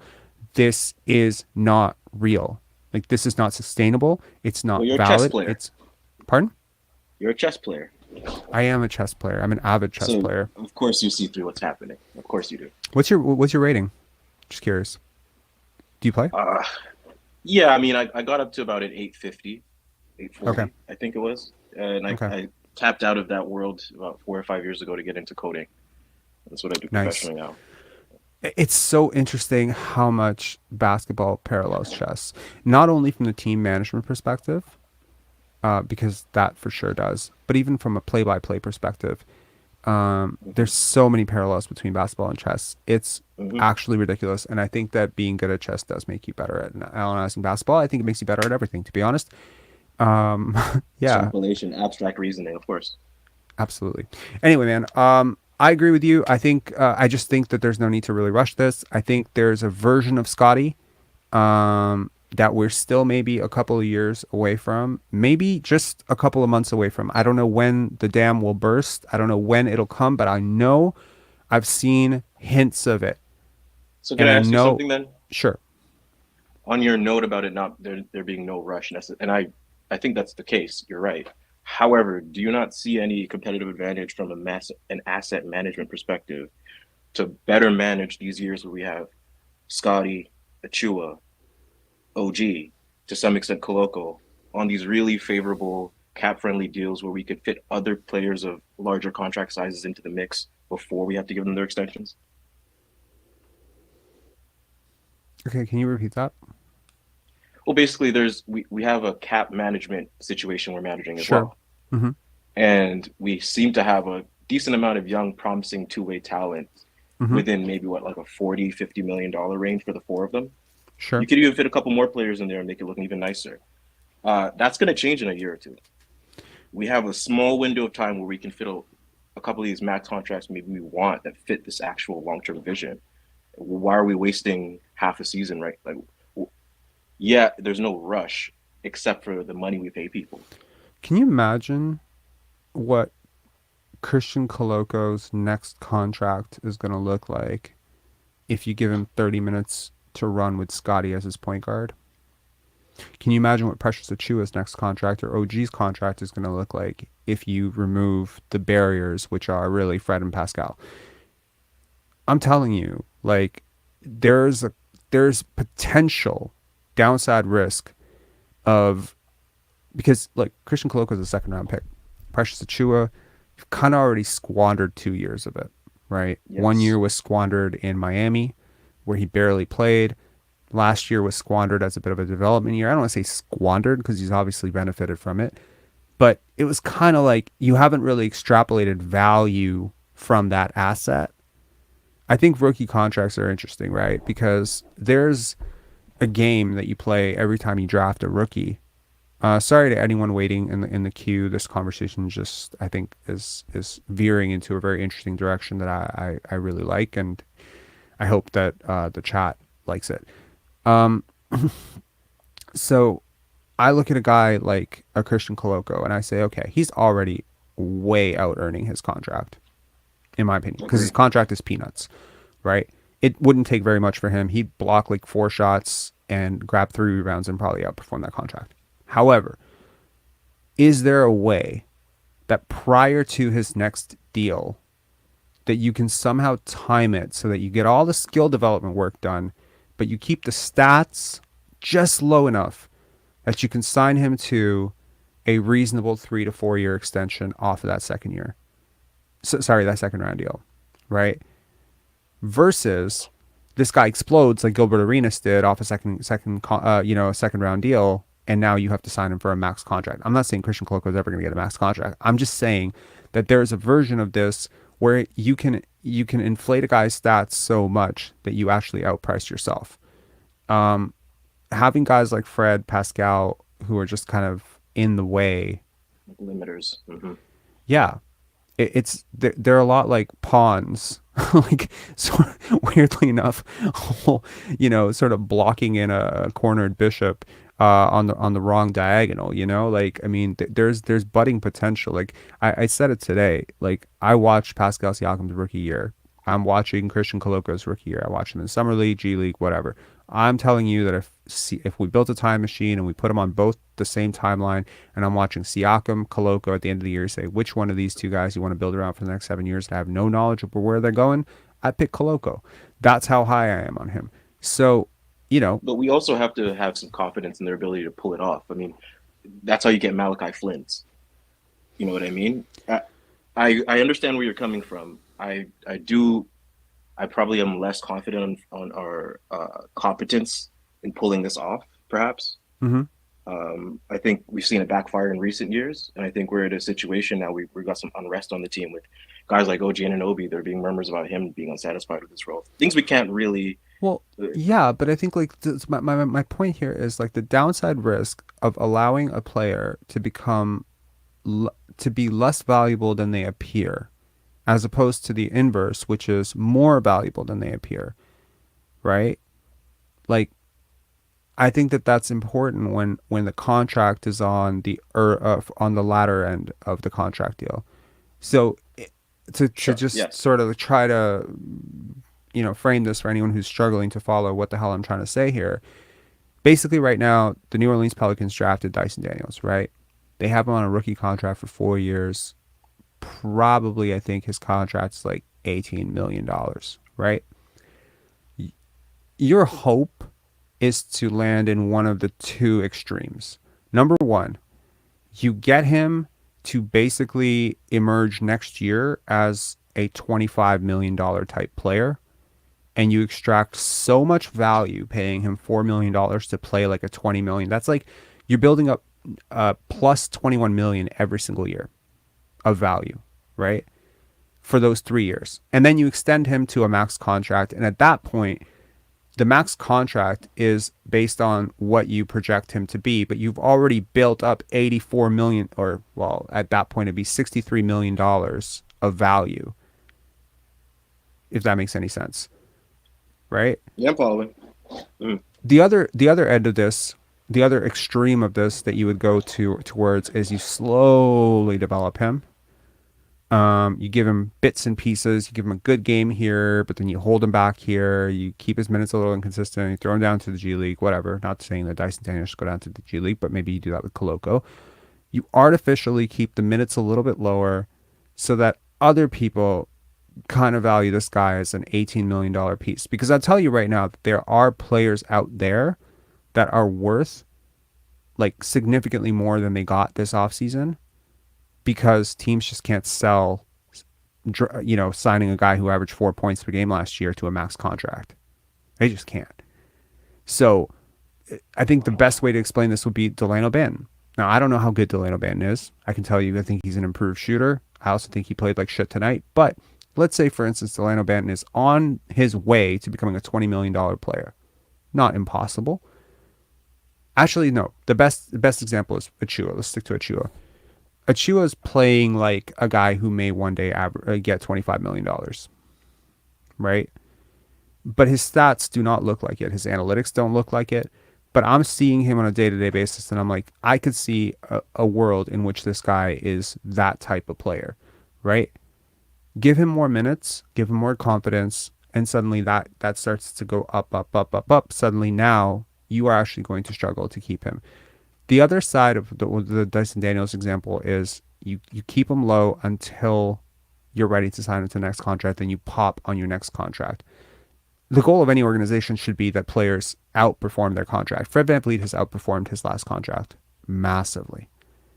So if you can get out of this current contract that he's really massively outperforming before you sign him to the contract that he will almost surely not outperform, then from a long-term perspective on your asset valuation and management of Fred VanVleet, you have scored A+ in my book. Got him as undrafted. You didn't pay anything for him. You identified him. You developed him. You got him on a cheap deal. You signed him to a cheap extension. You signed him to a second cheap extension, and you got out right before you crapped out. That's perfect asset management. But allowing a guy like Christian Koloko or Precious Achiuwa to average 15 points per game for a couple of months, get on some scouts' radar, and suddenly the next time, you know, the cap spikes, some team is overloading one of those guys with a $25 million offer sheet you have to match. That's not great asset management to me. So I see the upside of allowing Siakam and Fred VanVleet to artificially suppress the stats of their teammates. That's, I guess, what I'm saying.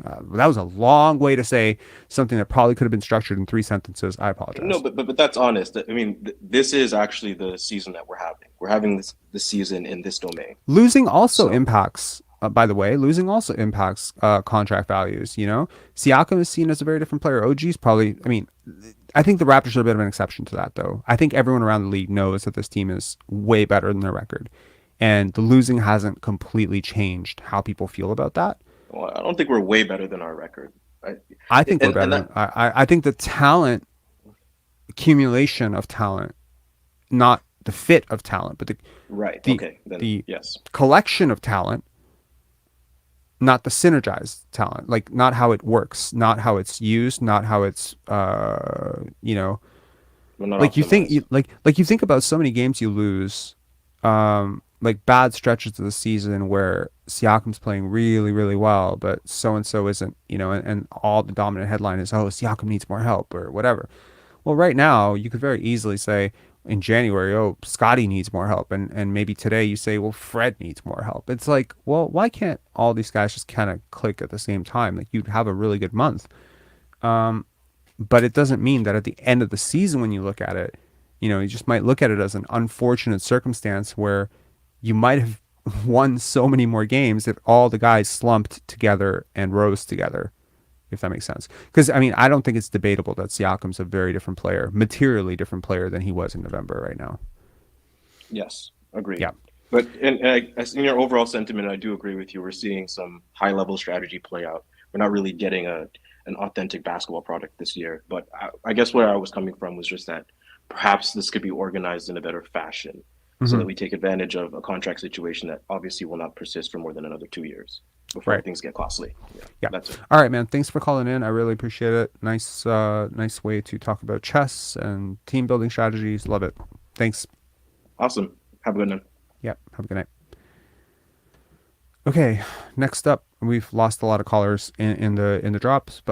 We will do the analytics deep dive around the 2-hour mark. We have time for 2 callers now, Samuel and then Vince. Samuel, what's up? Hey, how are you? I'm good. Yeah, just call you, say what's up. You've been doing great. But it was really interesting. I'm glad the previous caller and you guys had that conversation. I think that's what this season comes down to.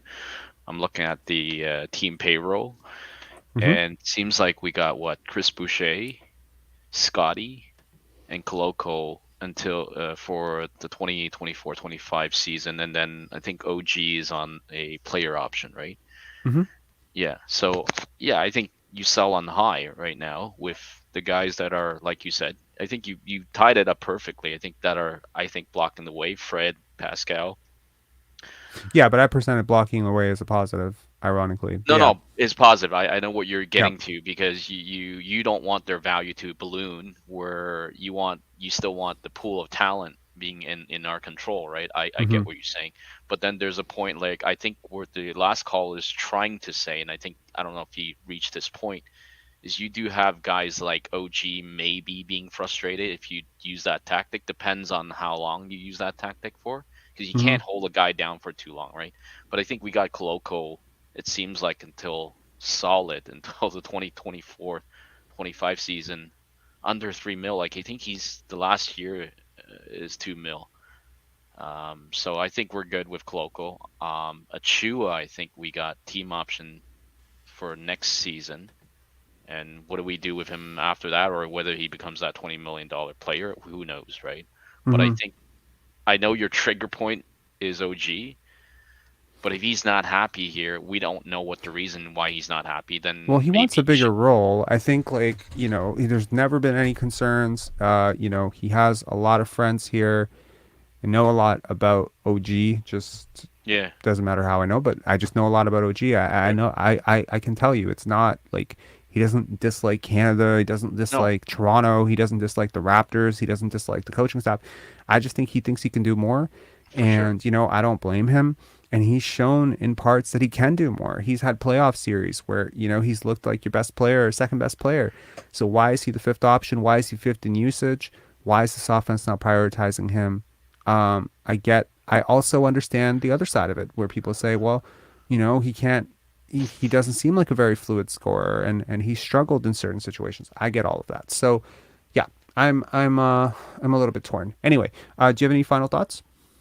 No, I think it's time to blow it up, and I'm like you. Like I think every time we lose, I actually cheer. I actually stop following the games because I don't think I'm they're cheering both meaningful. sides, by the way. I'm like when they're winning, I'm like, yeah, Sure. go, great Fred VanVleet, great Scottie, great dunk, Precious. Like, and when they start losing, I'm like, yeah, great, that's good for the No, tank. but I'm not sure. I'm in absolutely, like, I'm in all sides are good at this point.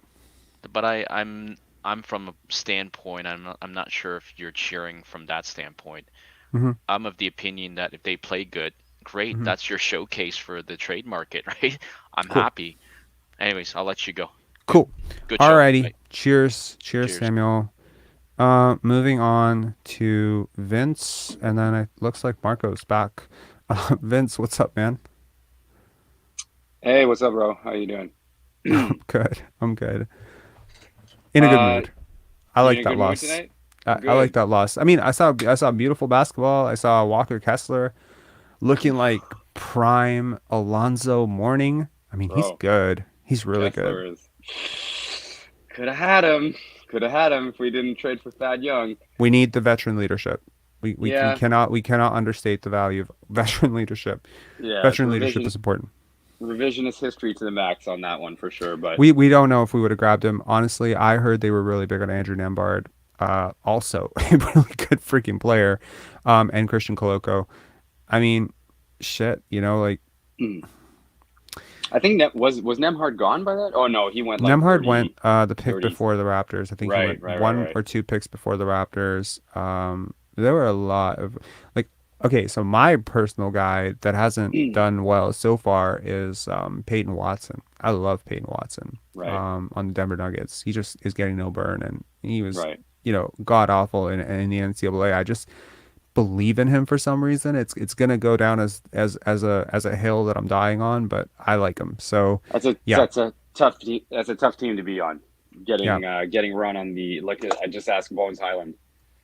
yeah. You know, it's hard. It's tough to get minutes on that team for sure. Hmm. But Walker Kessler looks amazing. I actually kind of look like a genius in my draft for taking him where I took him in my fantasy basketball pool. But that's neither here nor there. Um, I wanted to talk to you about two things. Hmm. So, one, do you think it would be a missed opportunity to not trade Pascal at this deadline? Yes. Yes, I agree with that. And then two, well, I'll give you number two first, and then you choose which one you want to talk about first. Two, the whole I heard you talking about this earlier, like with the last caller, Hmm. like OG's the rumors that go on that OG's unhappy. He wants more Right. touches. He wants to be more involved in the offense. Hmm. How credible are those rumors? Given that even Very. like if he okay, but if he was to get traded, let's say he gets traded to the Phoenix Suns or Portland or whatever, he's not being featured in that offense over Dame and Did you read Simons. Did you read an article about this? No, Hmm. this is my Um. opinion. Okay. There was a. I get where you're coming from, right? And you're right. He's not going to become Michael Jordan for those teams. He's not going to be featured like Giannis. But there's like a very legitimate case to be made that most offenses that are not this team, the Orlando Magic or the Houston Rockets, will create cleaner looks for him, right? I just think that, like, if you're his Right. agent, like, devil's advocate, I'm OG Anunoby. Okay, you're OG Anunoby. I'm your agent, right? I'm going to be like, OG, my guy, there's a very good chance with the cap ballooning that you could be a max player on your next deal. You're not getting that if you're going to average, 17 or 18 points per game on a lottery team. So we need to get you out of this situation and onto a contender where you are seen as a much better defender than you really are. Here's my honest opinion on OG. I don't think he's a top 5 defender in the NBA. Sorry. He's one of my favorite players. I love him. I love him a lot. I love him more than certain dead relatives. But he's not a top 5 defender in the NBA. Okay? So, I mean, he's a good defender. He's a very really good defender. Yeah. He's definitely your best defender, but he's not a top 5 player defender in the NBA. While he may not be like as like he's definitely not as smart as Draymond or Marcus Smart or these guys for sure. But what he does have is that he can kind of, I don't know, the term lock up gets used a lot, but he can credibly guard point guards, and then he could also give trouble or make guys like Giannis work. You know what I mean? Like he just has that versatility to him. So while he's not Draymond in terms of smarts, he's still very versatile. I would put him like top 5, 8 maybe in the league. I don't know, can't rattle off exact names right now, but yeah, he's quite good. But sorry, go on with what you were saying about him and his role. I just want to address one little quick thing. There's Marco is saying in the chat right now that I have blocked him out of StreamYard. You lying piece of. First of all, no, I did not. You were there and you disappeared. Restart your computer. Don't lie. Okay? I'm going to be very clear about this. I've gotten triggered 2 times with this guy. And if you even remotely, oh, you have a screenshot, post it. You have a screenshot of me blocking you from StreamYard. I don't even think I know how to block someone from StreamYard. Let me check. Let me see if I can block you. Oh, I have ban from studio, kick from studio. Yeah, I'm sorry. I don't. No. I did not block you. I did not touch it. So if you got kicked out, that's not my problem. I didn't do it. Okay? Don't cap. Don't lie on my name, because you know what? I have to deal with so much backlash every time I have a conversation with this guy. Like, it's nuts. People will be like, you need to be kinder to your guests and whatever. It's like, it's one fucking guy. It's one fucking guy. I've not heard you talk to this guy. I'm not sure. Nobody nobody wants this, man.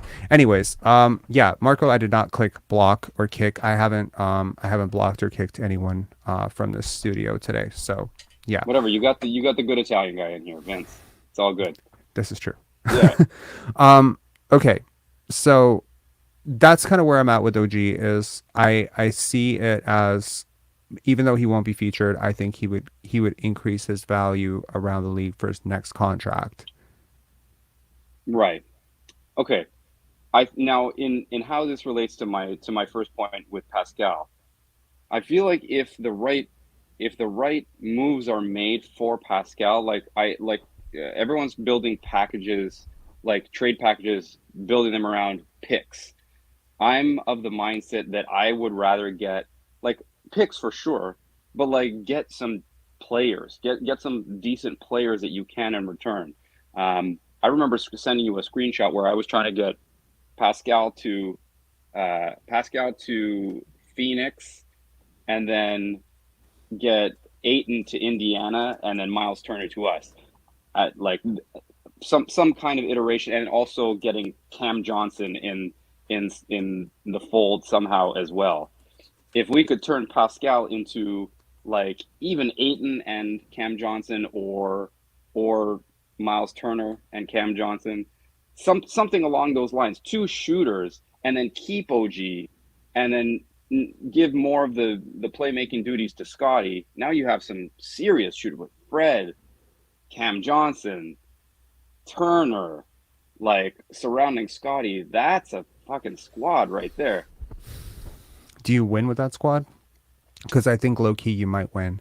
I think you might end up in the play-in, and yeah, like I think you could end Well, up. if that's the case, then so be it. Like if it better that, like, you remember when we made the Rudy Gay trade? Rudy Hmm. Gay, I think, was our leading scorer at the time, Hmm. right? Didn't shoot incredibly efficiently, maybe are hovering around the same percentage numbers that Pascal is currently, right? And that trade was just like, who do we get? Chuck Hayes, Gravis Vasquez, Hmm. um, who the fuck else? Patrick Patterson, and one other guy. Yeah, okay. Yes, we did. Okay, momentary detour because you know what? Like, Vince, have you ever dealt with any narcissists in your life? Just curious. Yeah, I Have you? think we all have. Yeah, sure. Yeah. Okay. Have you noticed that how Don't let it narcissists bug you. Don't let him get to you, make bro. every single situation about them? You're gonna come in. You're gonna come on here and lie about me, motherfucker. Here's the receipts. See the band guests? 0 band guests. Oh, damn. You bitch ass. Man. Okay, Every okay. time I swear at this guy. I Bro. don't like liars, bro. I don't like liars. You want me to post it again? I'm gonna keep it on the screen. Here, there's my screenshot. Am I lying? Jesus. I don't like liars. Don't lie. You can't figure out your He's technology. got, Maybe yeah. like get a new computer. He's got the Lying ass bitch. advantage of anonymity on his side. So don't sweat it, bro. Yeah, He's I mean, like, whatever. look, like, I thought a lot about that. Okay, I don't want to hijack. I'm basically, you know what the thing is? I'm basically doing to you what he does to me. I'm taking your comment about the freaking Rudy Gay trade and I'm making it about him. I'm not going to do that to you. So let me be clear. I think that sometimes you have like a talent that you uptick, like Kyle and DeMar, right? Right. I think those were guys who just needed to be upped.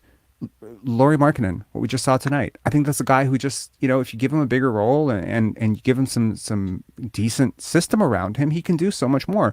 And I That's think what he that, said. Chicago Bulls fans were like really like for it. Like they were like, okay, this guy's great, like, but he can't put it together. He's not healthy. Well, that's also, the trajectory of players. I mean, players sometimes have unpredictable peaks and there's all this development work. And I think Masai Ujiri's talked about not wanting to move off guys too soon. It's like, what if OG Anunoby does put together all that Kawhi potential at his next stop, and now you have to That's deal with this guy? Sure. That's not going to happen. He's not I agree. Kawhi. Like Kawhi was far more dexterous by the even second, third year. Like he Okay, had more devil's advocate. If I had told you that Laurie Markkinen would be an all-star this year based on how he's playing last year, would you have? Like OG Anunoby right now is way better than Laurie Markkinen was last year, right? And Laurie Markkinen right now is way better than your second best player, whoever I the hell mean, that is. So it's just I it's kind of like it's hard. so if you would have asked me last year who's a better shooter between the two, I would have said Laurie Markkinen. I would have said, if you would have asked who's a better ball handler, I would have said Laurie Markkinen. Mm-hmm. And then all the other intangibles I would give to OG because of the body, because of the length, that sort of thing. That's So fair. like in terms of skill, Markkinen's always been better. Mm-hmm. Like just pure skill. Not to say that OG couldn't get to that kind of level if he was to up his 3-point percentage a little bit. I think he's probably hovering around 35, 36. Is he higher than that this year? Laurie Markkinen? No. OG. 36% from three? He's higher. I think he's Is higher. he higher than that? Yeah. Oh, damn. Okay. Yeah, maybe I've undersold him just a little bit, but he's No, actually you're right. There was a let me just pull this up for a sec. Let's figure this out here. I'm going piece by piece here on the analytics breakdowns, and I have not gotten to OG yet, which is, cheat sheet. He is one of my top 3 players on this team. Let's see here. He is 36.6% from 3 this year. Okay. Yeah, so 36. Like, I mean, it's like 0.5% away from his career average. He's pretty much been that. But there were a couple of seasons there where it was really trending north of 40. Like it was 39 and then 39.8% from 3. And I've watched him shoot, man. I've watched him shoot in an open gym. I don't see any reason why this guy can't be like a 43, 44% 3-point shooter. And I mean, with that, there's a reason why, right? It's Pascal. Scottie and Pascal to me that's a difficult fit right there, right? And so you're obviously going to gravitate toward Scottie. 30 out of 30 teams are doing that, right? And so if you can get a fair trade for, like, if you can get fair value for a trade for Pascal, if you can get a Donovan Mitchell-esque type package, or something like I said, if you like, Miles Turner just upped his, he just revamped his contract. I don't know the exact details. There are some funky things that were done with it, wherein he received more money this year, but his next 2 years are less for some reason. And so I'm not sure if that makes it. I think he's eligible to be traded, but I'm not sure if it makes it likely that he is traded. I think that he's a guy that the Raptors should really target, just because he'd be a better version of Serge, in my estimation. Better 3-point shooter, or maybe around the same level 3-point shooter. Better rim protector, rebounding, good-ish rebounder, not elite, but good rebounder. And like, even a guy like that, who's obviously clearly not as talented as Pascal, would open the court up for everybody else. And I think it would force the Raptors to play a more fluid brand of basketball. And if that was the case, I would even say to keep Fred, right? Fred's looking like indispensable at this point. They fucking need that guy. While I agree that he looks amazing, I just think that bridge may have fallen. Possible. I think like maybe this is just who he is auditioning for another team, but even with him playing lights out over the last 7 or 8 games, you're still losing, right? Sure. So if he can't adjust to the role that he's most suited for, and he has to play a role in order, it's either he's going to be good or the team's going to be good, right? Because when the team was good, and I think the last time we can argue the team was really good was before Pascal Siakam got injured. Even 10 games into that, we were still 500. We were a 500 team. We weren't good, and I was up in arms at that point, saying, "Oh my God, this team is so underperforming." What did I know about underperforming? Now we're 7 games under 500. Fred's usage was low, right? And as it picked up. His stats got better, team got worse. Stats got better, team got worse. We are, I think, 5-9 in games where he's the leading scorer. I think that's on pace for a way worse record than we have right now, right? Sure, 5-9 is like top 5 pick territory. I mean, we're pretty close to top 5 pick territory, anyways. Maybe it's not just him. It's not impacting winning the way it could be, and I just see. I wish he could play a different way, and we're going to break it down in his analytics today, just how he's changed his shot diet. I liked his paint finishing today, though. That was really impressive. He went at Walker Kessler and made the layup. I was like, of all the guys who was supposed to get blocked, he was supposed to get blocked there, but he did not get blocked. Blocked 8 shots tonight or something crazy like that. Yeah. All right, Vince. I'm going to get to that analytics breakdown first. I'm gonna give 5 minutes to this Marco call. Okay, you do your thing, bro. I need to breathe first. Don't blow a gasket, man. I gotta grab some popcorn. I had to literally cut out 40 minutes of the last chat because I lost my cool with this guy. I told him to fuck off, and I put him out the air. I don't like that kind of. He's gone again. He's gone again. Okay. Oh my God. He's gone again. All right. Okay. He wilted at your come at me, bro. I give up. Anyways, all, whatever. We're at a point now where, I mean, I feel bad because I feel like the there's this thing about content creation that you have to balance a sort of one for me, one for you element with your audience, right? So there are a lot of things that I do on this channel that are purely watching that BitBuy commercial doesn't benefit anybody but me. I just thought it was cute. I think it's really fun to see how he's aggressively marketing himself in in the context of marketing a brand, he's still himself. I thought that was cool to watch. So I wanted people to watch it. So that's totally for me. There's like certain player deep dives that I do for me. But then, there's certain things you got to do for the culture. You got to give the people what they want. Otherwise, the people will tune away. I would happily. You're the James Franco of Raptor content. I've never been called the James Franco of anything. So I mean, should I take that as a compliment? I don't know. Oh, sorry. I was just from an acting perspective. I think he's a good actor. Are you an actor? No, I'm not. I'm a musician. You're not an actor. Okay. No. All right, Vince, I'm going to get to the analytics breakdown now that Marco has vanished from the chat. Always nice talking to you. Do you still want to go to that game? Still wanted to go to that game? We're going Feb 23 versus New Orleans. Let's hope Zion is back by then. That's true. I'm just rooting for just on a final point on the New Orleans thing, is it possible that that's a return game for a Raptor? And who is that Raptor? Because I feel like New Orleans has fallen off a cliff the last 10 games. Like they're 10th right now. A return game for a Raptor. Mm-hmm. Well, not Jonas Valanciunas, another Raptor. Oh, wait. Oh. Do you think that we are going to trade someone to New Orleans? Because they are I have honed in on this team for 3 months because they have all the young assets that I want, right? That are maybe like not quite there right now, right? Who besides Daniels? Trey Murphy III, Dyson Daniels, those two guys, to me. And Herb?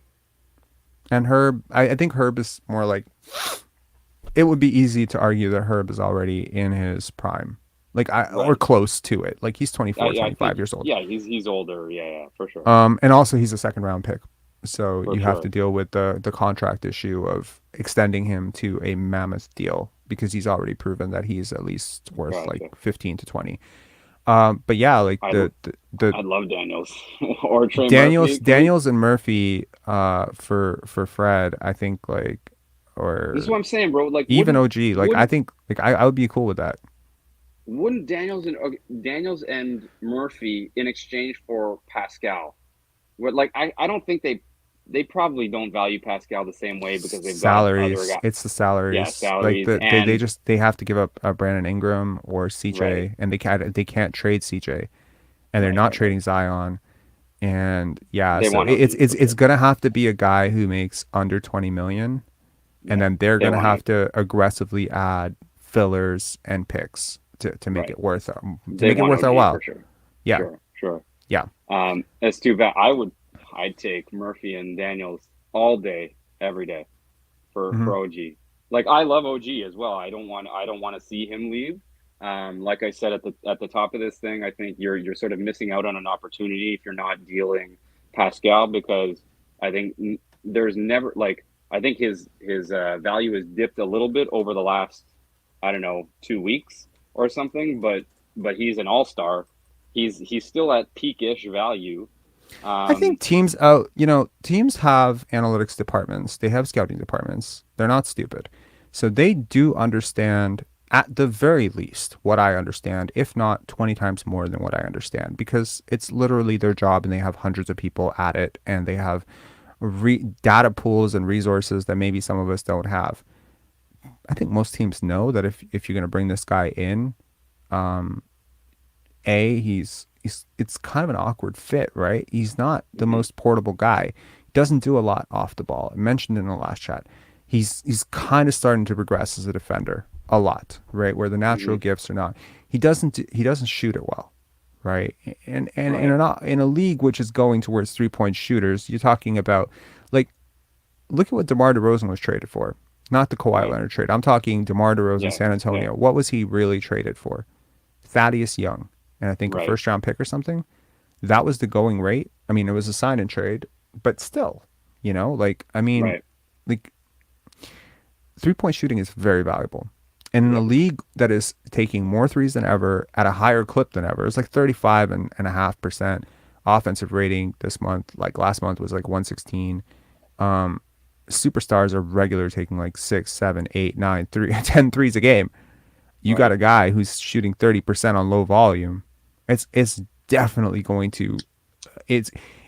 I'm looking at this from the perspective of a rival team that's looking at this guy and saying, can he be my second if he can't shoot? And can I win if he's my first? Right. It's the same conundrum the Raptors are in. And Sure. can I afford to pay him if he's not my first or second? No. Right. It's kind of an awkward fit, right? It's like trying to build an offense around Allen Iverson today. Like you couldn't do it. He doesn't shoot the three well enough. He doesn't create well enough. I mean, sorry, that's a lie. Allen Iverson creates very well, but he doesn't shoot the three well enough to be your first. He doesn't move well off the ball enough to be your second. That's team building philosophy is so like relevant. I think Memphis does it really well, well. Memphis. Although I don't love their assets. Memphis? Like in terms of coming back in a trade. There's nobody that would scream Desmond Bain. Like Jaren Jackson Jr. Come on. Not getting Des Bain. Yeah. No, we're not getting those guys.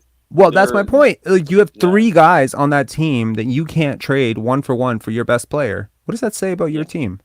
Right. Right. I just mean the guys like, the fringe guys like John Conchar and those dudes. Like, I wouldn't be thrilled getting a John Conchar and Dylan Brooks and picks package in return for OG. I wouldn't love that. Right. Those are types of trades that they're talking about. I'm on the Shaedon Sharpe bandwagon. I would love, like, Mike Schmitz is their, like, I don't know, head recruiter now. I don't see him trading for Pascal, but if they could get a Shaedon Sharpe and Nurkic and picks package. Nurkic. I don't want Nurkic. Well, Nurkic is nothing. Nurkic is salary filler, and if I don't know if you watched any of that game tonight, but dude, Drew Eubanks looks like the better center on that team. We had him. Nurkic. We waived him. I know. I was so pissed off. I mean, you know what? This summer I was talking with my friend, and I started bringing up Drew Eubanks, and she's like, "Do you have PTSD from the Raptors waiving Drew Eubanks?" And I'm like, "I kind of do, because I thought he was a really big part of what they got back in that deal." Yeah. Where I'm like, you gave up a first round pick, but you got the second, you got Thad, and you got Drew Eubanks, who is an upgrade over Khem Birch. And then instead of waiving Khem Birch, which is the logical thing to do here, you waive Drew Eubanks. I don't get it. Personally, I like him. Anyway, dude, he's better, and he fits on that team better. He's more mobile. He's like, okay, he can't stand up to Jokic as well as Nurkic can, but even Nurkic doesn't. He's just the perfect role playing big. Like he does a lot of really good things. There's so many different ways to counteract, the fact that he's not a dominant shooter, or that he's a big, or that he's not a big scorer, or whatever. He just does a lot of good stuff. I think this is the kind of guy that just should be your fifth guy. In a lot of lineups. Like Juancho. I think Juancho is a good guy to have as your fifth guy, provided he's hitting his shots. He's not hitting his shots so much this year, so he's taking a lot of stupid shots. But I think that's the type of guy you want. Guys who move, guys who defend, guys who shoot a little bit, guys who can score when they're left open, guys who find spots in the dunker spot. I think it's an ideal fifth option. An ideal fifth option is not a guy who stands in the corner and waits for the ball to be passed to him. A guy who can't defend. You don't want a fifth option on offense being a net negative defender. That's like a recipe to be playing in China real quick, Right. Anyway, Eubanks is a good player. He's got a floater. Dude has a floater. Like, how many guys in the Raptors have a floater? No one. Fred kind of, Pascal kind of, but Yeah. Anyway, Vince, I'm gonna take up too much here. No, it's cool. Always enjoy our conversations. Looking forward to New Orleans. I'm going to, what I was saying earlier was, wouldn't it be cool if we were welcoming back, this is the welcome back game for Pascal Siakam or OG or Fred. Oh, right. Yeah. Get it? Yeah. Sure. Yeah. Okay. Yeah. I'm all for it.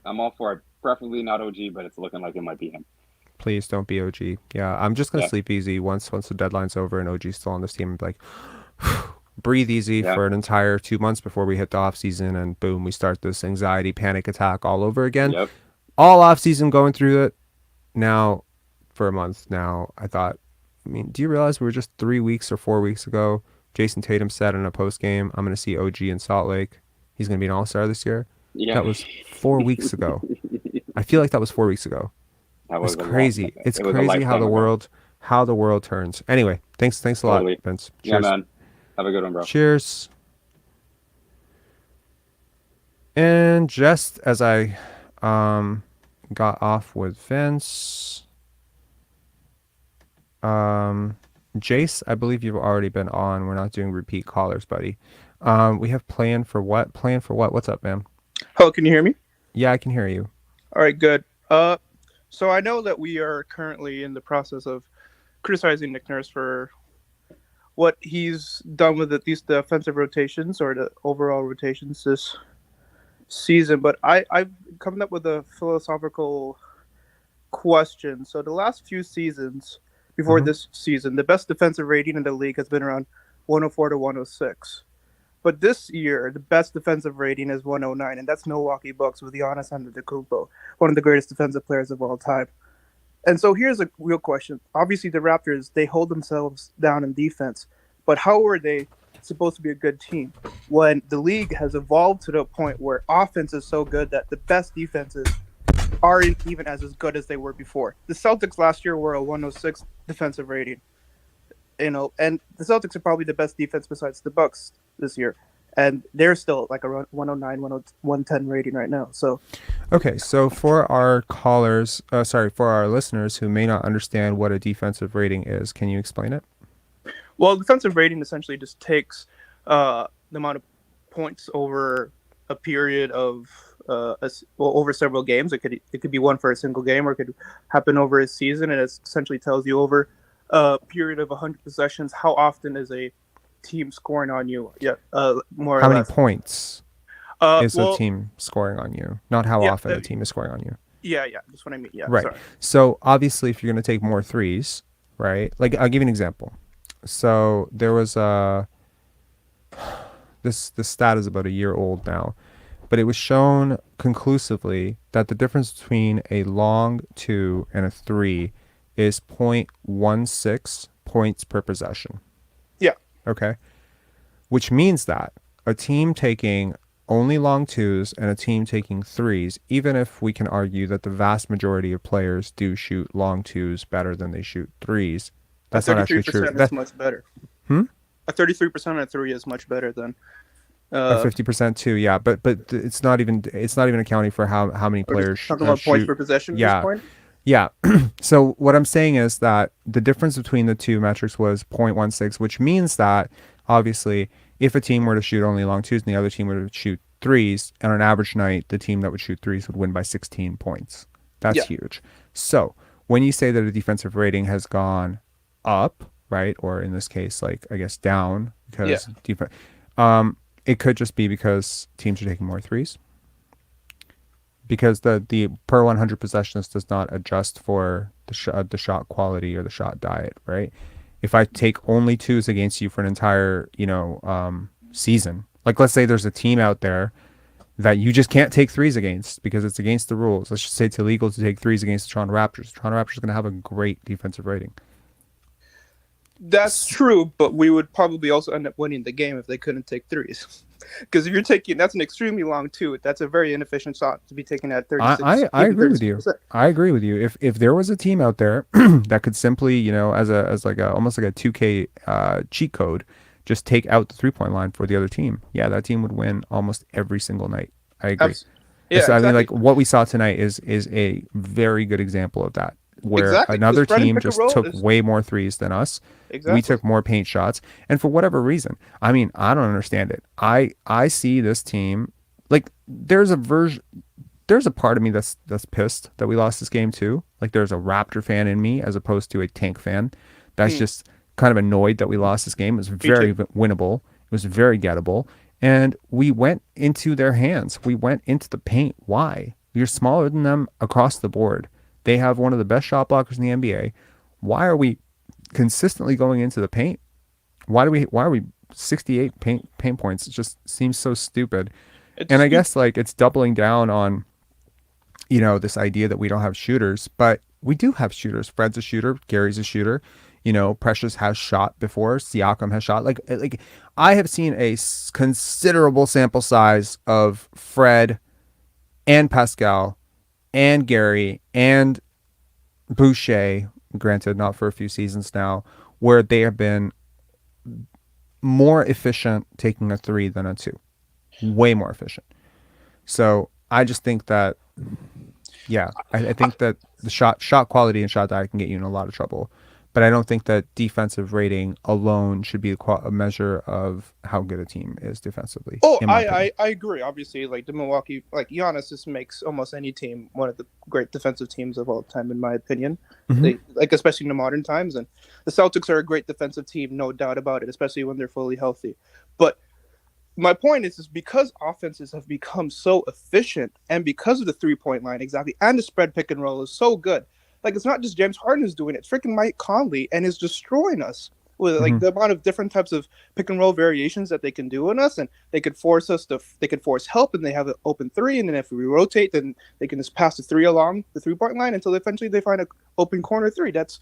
It's way, if the Utah Jazz can do it, but basically, I mean, obviously they got good pieces back in return for their haul, but if they could develop a pretty good offense in a single offseason, it basically just means that these traits, that these particular skills that they have, is it's more than just being able to shoot a three. It's being able to come off a screen, catch and shoot. It's being able to ball handle with a pick and roll. It's being able to have the team movement and understanding of where everybody needs to be and where to pass the ball. These are all things which I do think some of the Raptors do have, but actually I think Masai did fail Nick Nurse in being able to have a roster that's really fully capable of having all defensive pieces for a modern NBA offense that we're seeing across the board. That the Kings, the Utah Jazz, like, have basically they've taken trades from kind of in some ways, like, both with the Rockets and the Warriors and what the Nuggets have done over the last half decade, and we've kind of just seen where we are right now. It's the most efficient offense on average in NBA history. Like, not even just from the top teams. Like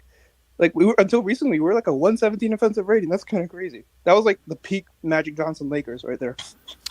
When we faced the Kings, I think for the previous month they were 125.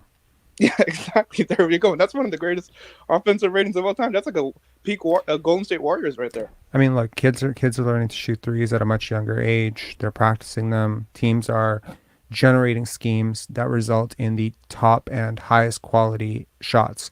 High quality shots include layups, dunks, and threes, open threes, ideally corner threes for the best shooters on your team. Too often tonight, I saw a Pascal Siakam isolation that resulted in a Scottie Barnes corner three, or a Chris Boucher corner three, or a Precious Achiuwa top break three. These are not the highest value options. Absolutely not. In those playmaking situations. Yes, of course, if Scottie Barnes gets the ball, but that's kind of the point, right? Like, this offense is so inefficient that it'll be lucky to generate 2 good shots per possession. Lucky.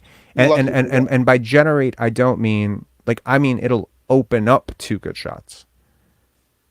Yeah, exactly. Doesn't mean that they necessarily hit it, but at least they'll open up 2 good shots. Yeah. It doesn't mean that they're taken.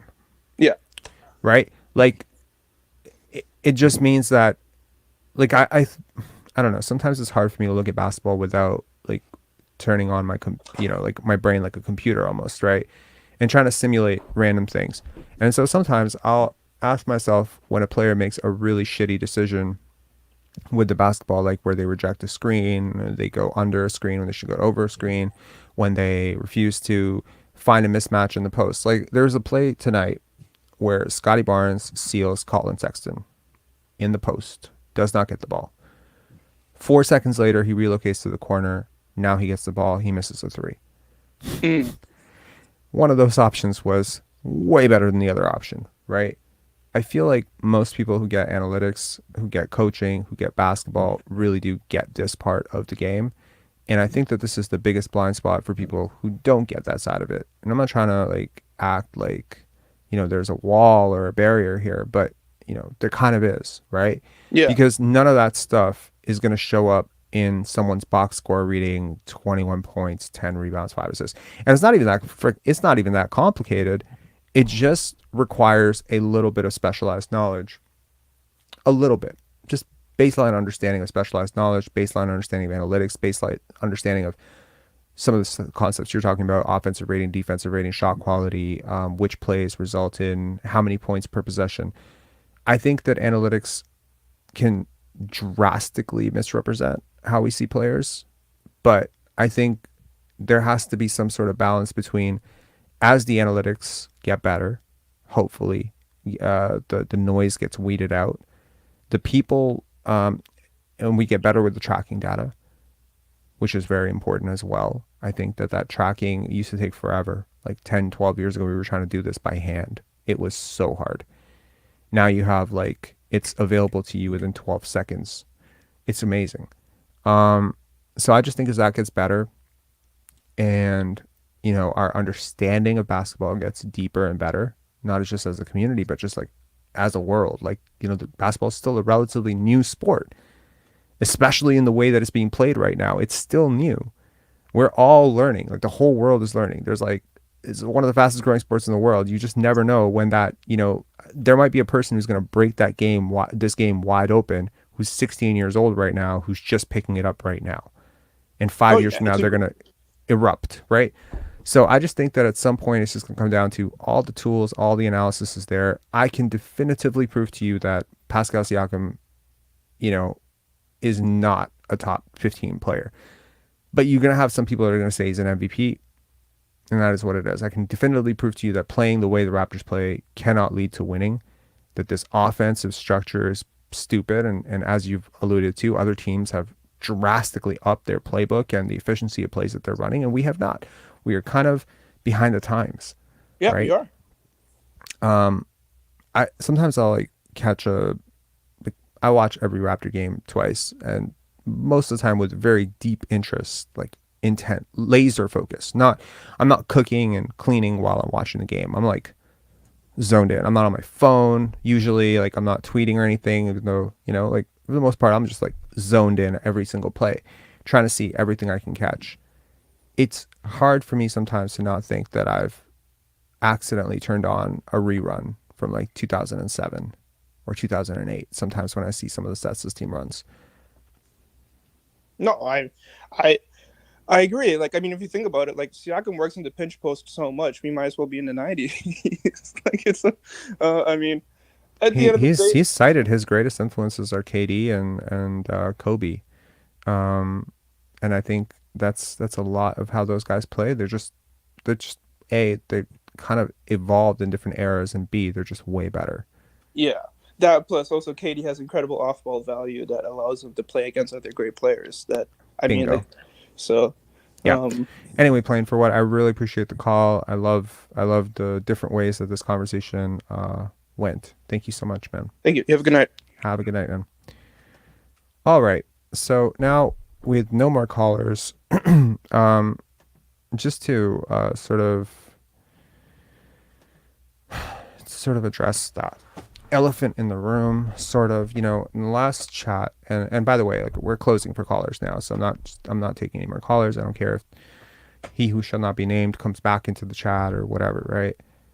It was I want to say 4 shows ago. No, it's not 4 shows. There was there was a show where we had this long debate about Kuzma, and I think the chat had a lot of fun with it, and then there was that entire thing about Brook Lopez. And then there was that last chat about, Siakam's overworked. And it's incessant, And I made a community, and I think I went at him in the comments on one of the posts, and I said, listen, you're not invited to come back. And he said he unsubscribed, right? So what are you doing back here, man? Yeah, that's exactly what I mean. Wolf Howell saying it was a fake. How do you know that?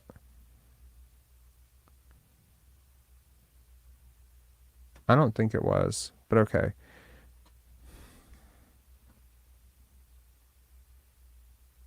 I mean, if it was, then great. Anyway, so we can just move on to the if you find proof, it seems like the guy was talking exactly like he talks, but huh.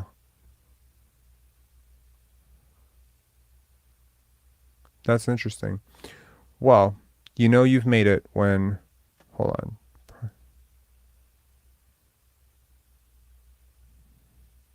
Okay. Let's go to the analytics here. Okay, so I want to talk about the players that I would like to rank. Now,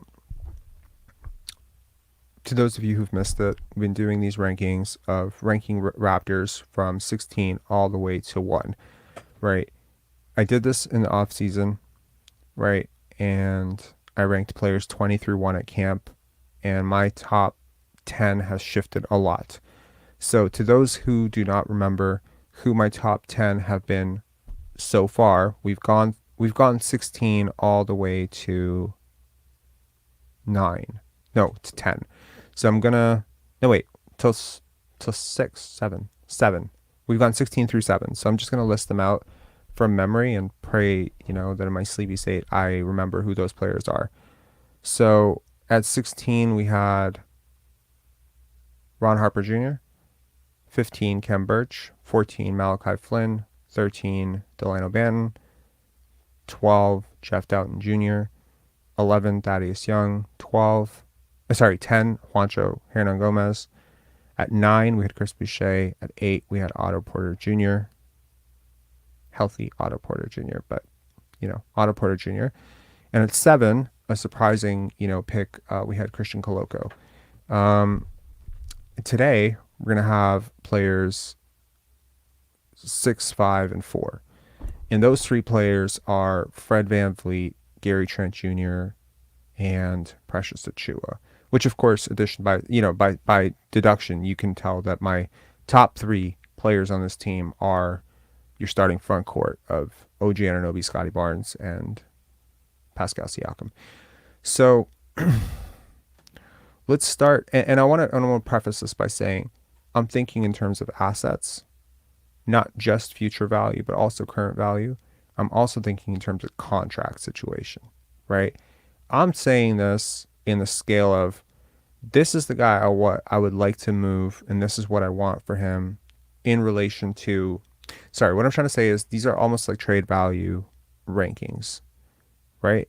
I don't actually think that Christian Koloko is necessarily a better player right now than Thaddeus Young. I do, however, think that if I were to trade Christian Koloko, I would want more for him. Similarly, I do not think that Christian Koloko or Precious Achiuwa or Gary Trent Jr., frankly, are really better players than Otto Porter Jr. It just so happens that youth, upside, contract situation, health, lots of stuff factors into how much a guy's worth to you, So let's get into it. So with my 6th, I went back and forth up until the last second on this one. But my 6th pick is Gary Trent Jr. Now, I've been way, way higher on Gary Trent Jr. than I have in the past. And I contemplated putting him as high as 4th because the isolation scoring stuff. I think the contract situation and the lack of growth in certain areas of his game does give me a pause for concern. But I do want to say that he started out the season.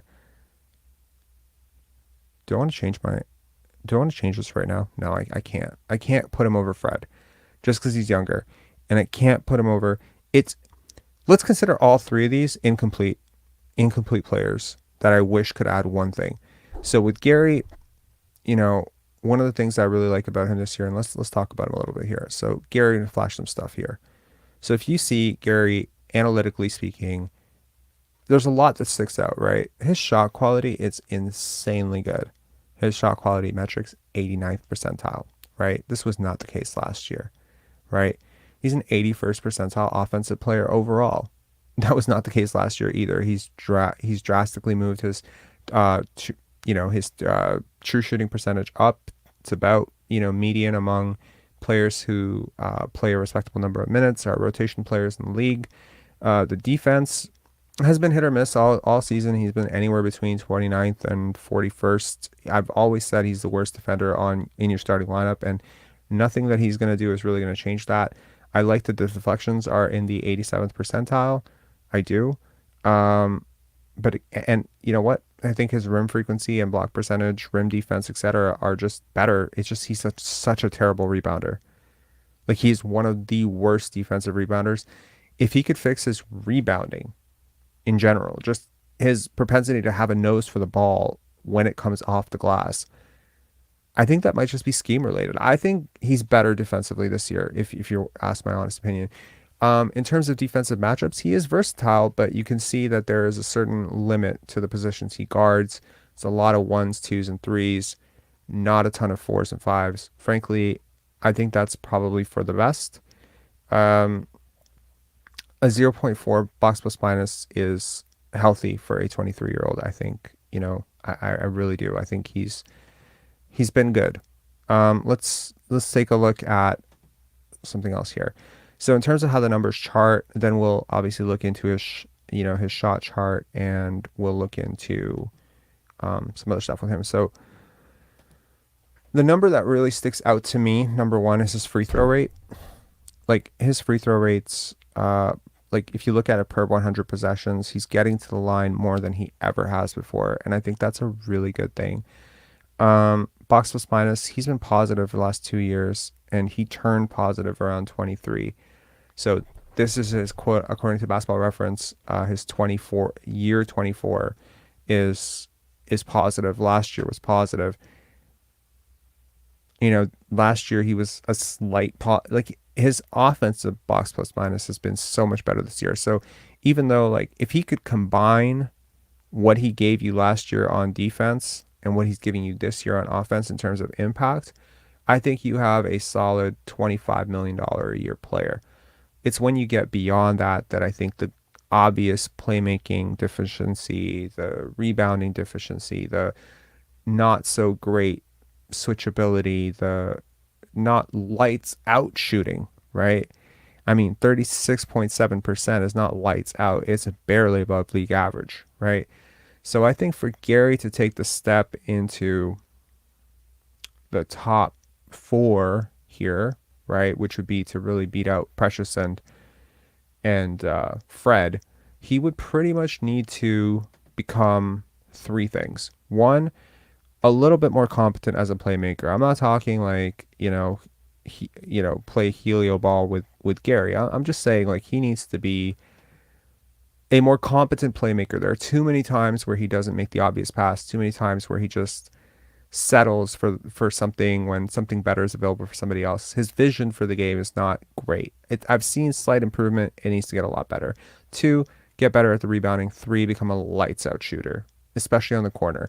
I appreciate that he's doing a lot more catch and shoot stuff this year, and I love that he's finishing better at the rim.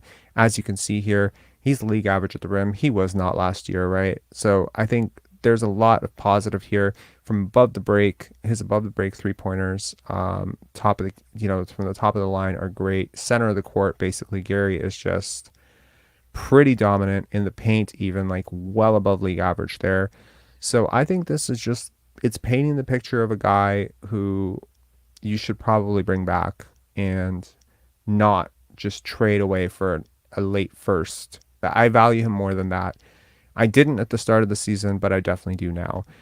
And, you can screenshot this and come back to it later, but it sort of paints the same picture that I'm talking about, which is how his shot diet has sort of changed, how his usage splits have changed. And I think you see a steady incline in the percentage of his attempts that are coming at the line, which I think is good. But then there are just certain things that have just been consistently poor that have not seen any sort of growth in his game, which, I mean, not any sort of growth, but not a lot of growth. And that's really his rebounding, his passing, and his defense. As a microwave scorer off the bench, he's never really scored it better. But I think I need him to become like a lights out shooter for him to pass the guys ahead of him. Okay, moving on to number 5. Now, number 5, man, I could make a very, very compelling argument to say this guy's your second or third best player very easily. Easily. I can't quite bring myself to first best player, but there have been a lot of nights this year where Fred VanVleet has been your best player, right?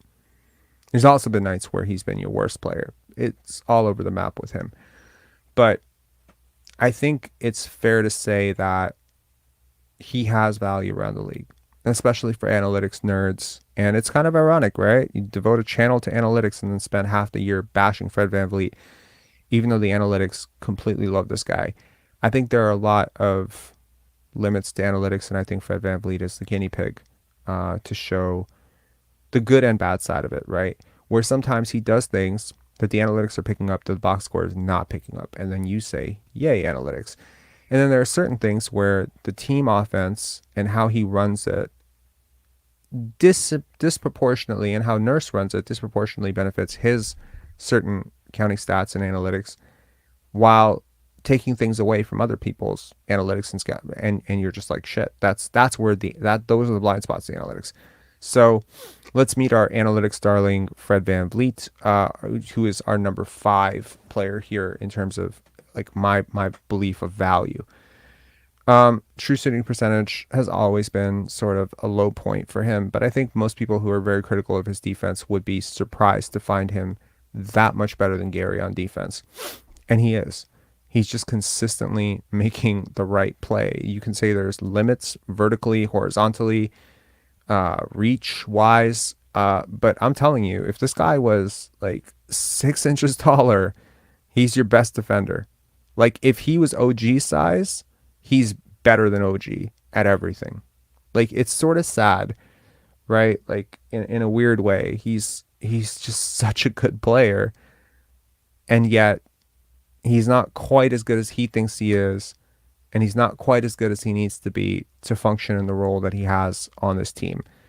But now let's look at the metrics have always loved Fred VanVleet, right? I mean, for the last few years, even when he shoots terribly, like they do tend to love him. If you look at the growth year over year, I think you're going to see that we saw the upper limit of what Fred VanVleet can do sort of pretty much last year. He finished the year at 3.6 box plus minus on the advanced stuff. You can see that, right? So he was floating and flirting with 5. Before his nosedive at the end of the season, he was floating with 5. So the fact that, and earlier this year, he was floating with like 1.5. So the regression from peak VanVleet to lowest VanVleet is enormous. And I think that that's something that he and Siakam share, because I'm telling you, man, like I track a lot of players in the league. When Ja Morant has a bad month, he's not like negative box plus minus or like 1 box plus minus. Like most really great players don't have that sort of low level impact when they're not going right. They still find ways to impact the game. And to that point, I'd say Fred VanVleet is definitely a guy who still impacts the game in other ways. I just think there's better ways to use him. In terms of his, 3-point percentage, right? It's been pretty bad this year. 34% is below league average. And he's one of the highest volume takers in the league, right? He has a 3-point attempt rate of 53.9%. That's ridiculously high. And it rivals some of the top gunners in the league. He's gotten better as a rebounder relative to where he was, in 18-19 for sure. What else about his game is really getting better at this point? Nothing really. The defensive box plus minus kind of peaked in that championship year, or the year after the championship year when he became the starter next to Kyle. That's kind of peak. And I think I could make a very good case, even on his hot shooting stretch right now, that he's probably not as bad as he was to start the season, and he's definitely not as good as he is now. I'm not seeing the Fred VanVleet 3 slide. Hang on, guys. Let me just pull up I'm missing a Fred slide. I don't know how it got deleted. Give you a little bit. Where is it? Fred VanVleet 3. Here we go. Okay. So this is his shot chart. And I think that his shot chart tells the story of a player who, quite frankly, is just complicated, right? Really complicated. All those red spots are what drive most fans nuts. I don't think the stuff near the rim is nearly as bad as it was at points, but I also don't think it's a good shot, right? It's not the most efficient shot for the offense. We see a clear, advantage to one side of the court versus the other. There's like a clear divide at the center of the court where he just shoots better from the left side. Ironically, same side of the floor, Scottie shoots way better from. So, there's sort of some sort of synergistic energy where you put those two on the strong side and they end up doing very well in two-man action, going towards the basket, or Scottie finding Fred for threes. I think that's when the Raptors offense works at its best, when it's been at its best. If Fred has been on the floor when the Raptors offense is at its best, it's been in that sort of role. The off-ball role, I think, has been really good for him in parts. And whether he's willing to buy into that or not, that's a completely different story. And, you can just sort of see where his points are coming from in terms of usage over the years, right? There are certain things that have sort of changed. Obviously, the percentage of points off of three-pointers has changed a lot. Last year it was aggressively high. This year he's going more into the paint. Free throw attempts, right? He's never gotten to the line as much as he's getting to this year. So I think that's a positive. Getting to the line is always a positive in my opinion, especially when you shoot it as well as he is. So in a lot of ways, he's in the midst of this terrible season that he's having. He's also having one of the best seasons of his career. So that's interesting. Okay, now to break my brain, the guy that in a lot of ways is probably the 9th or 10th best player on this team. And yet I'm so convinced of the package and the tools that he's flashing. And I could be wrong too.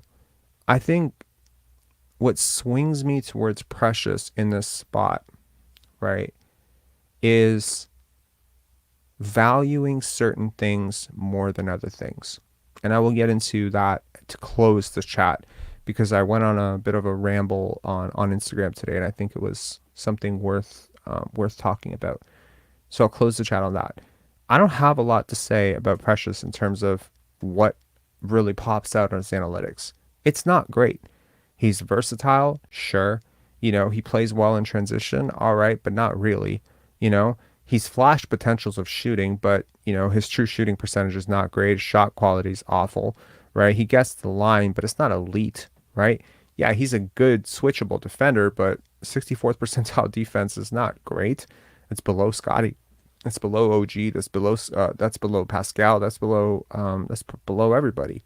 It's not below everybody, but it's like, it's modest. Like it's not like, it's nothing jumping off the page. Like when we flashed Christian Koloko's yesterday at 91st percentile, but when you watch him, you're like, oh man, like there's one game in every 3 games, maybe, that's pretty much going back to last season, where he gives you a glimpse. And I like to do this thing with young players where I like to take their 10 best games, especially before the age of 23, 24, especially if they're newer to basketball. And I like to take their 10 to 12 best games, and then I like to multiply it by 0.75, and I say, that's what I think this player can be capable of.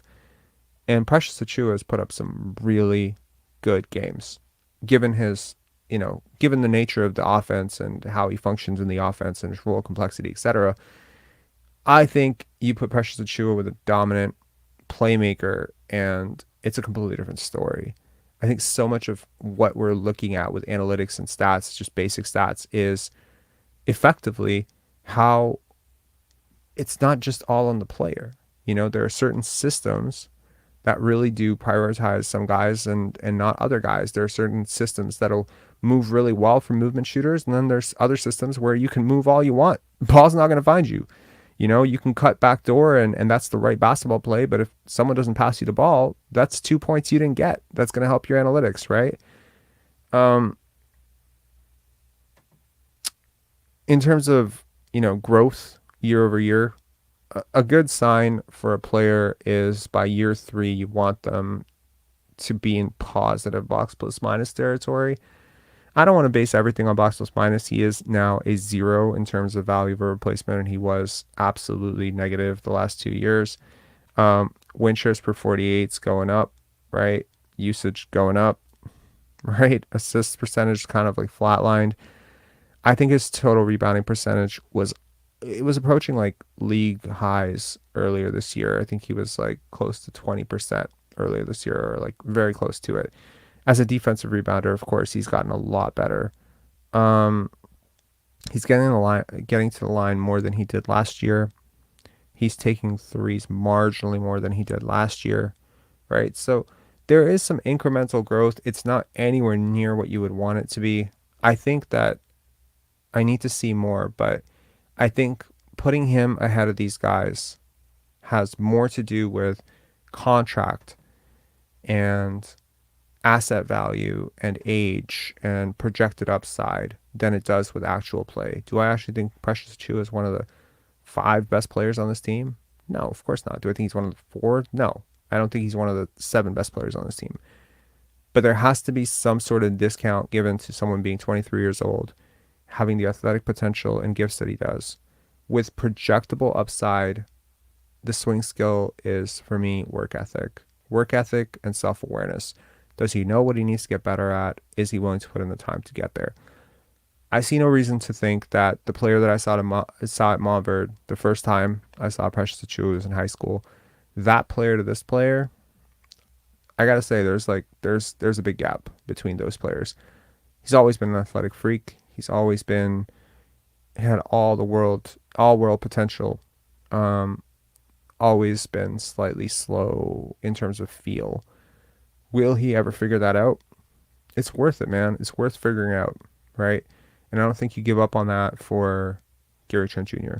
or Fred VanVleet. I really don't. It's just with Fred, it's like if Fred was 23 and he was doing this, like if he was 23, 24 and he was Gary's age, there's so many factors that go into this from a trade value perspective. If he's 24 and doing this, maybe he's your second best player.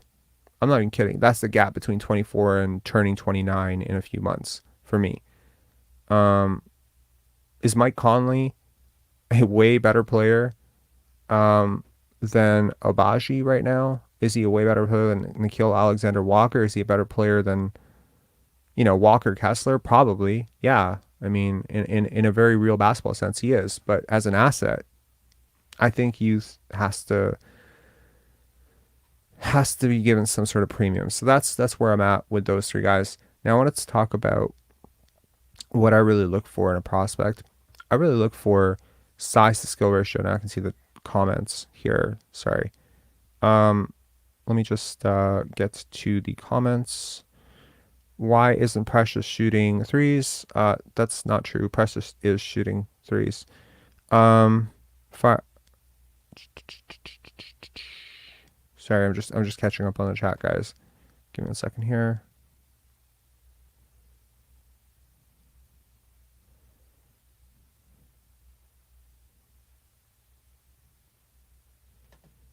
Yeah, I guess you're talking about Fred VanVleet there.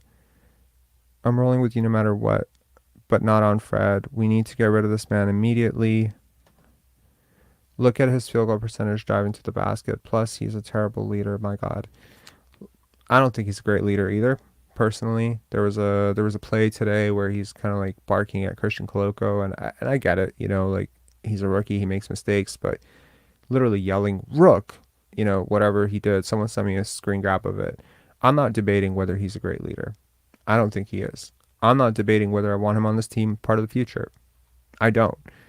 I just think that he's a hell of a player, man.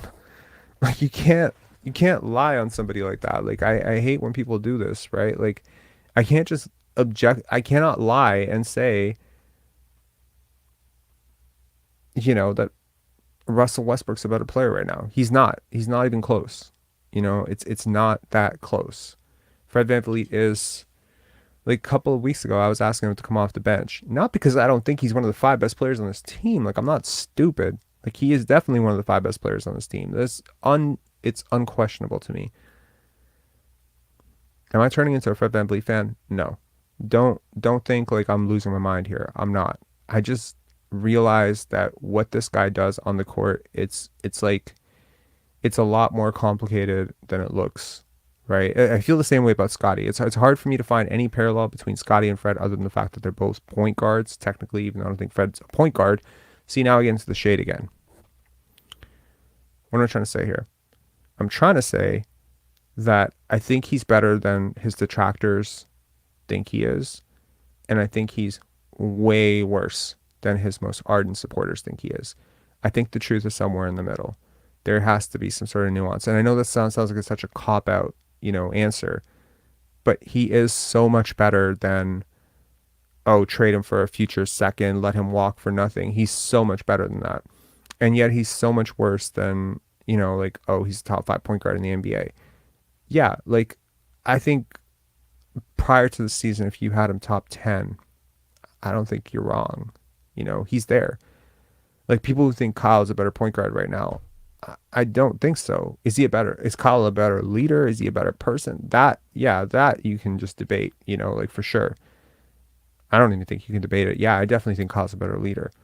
But just as a player on the court, doing the complicated things that are required of a player to do in the modern NBA and a basketball court, I mean, at some point you just got to respect, like, you just got to give the guy his flowers, right? Like, he's like going into the trees, like, right or wrong, agree or disagree, he's going into the trees. And is Fred better than Jalen Brunson? No, probably not. I mean, it's close. It's not like leagues apart. They're both very ball dominant guards. One just finishes way better in the paint, and I guess I like that about him. I don't think either one of them is like a great passer, although Brunson's probably ahead of him there too. I don't know. I think Fred wins on the defense, but I think Brunson wins on the offense. Maroon Prince saying Precious has that unicorn element going on a little bit with the transition potential in defense. I agree.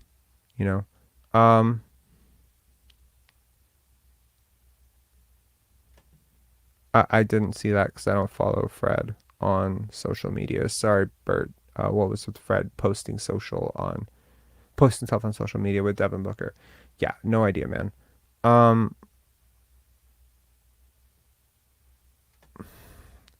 Mike saying Fred led the league in worse. So I don't think field goal percentage is necessarily like, I know I've cherry picked this stat too, but I think it probably more relevant because so many of his shots are threes, right? If Steph Curry shot, I don't know, like 25% from three for a month, his shooting percentage would be in the garbage too. It wouldn't be quite as bad as Fred's because he's just better in the paint and he's just better overall and better from mid-range and he's just a way better player. I just think, you have a guy who played his guts out tonight, got his second career triple-double, and I can agree that I don't think the team is better when he plays this way, but I can also agree that he's an asset on this team, and if you're a fan of this team, you would much rather he plays like he did today than in the previous few months because he's going to take all those shots. He's going to take a ton of shots no matter what. He's taking slightly better shots. He's moving off the ball a little bit faster. It's kind of like, man, I'll be careful how I say this.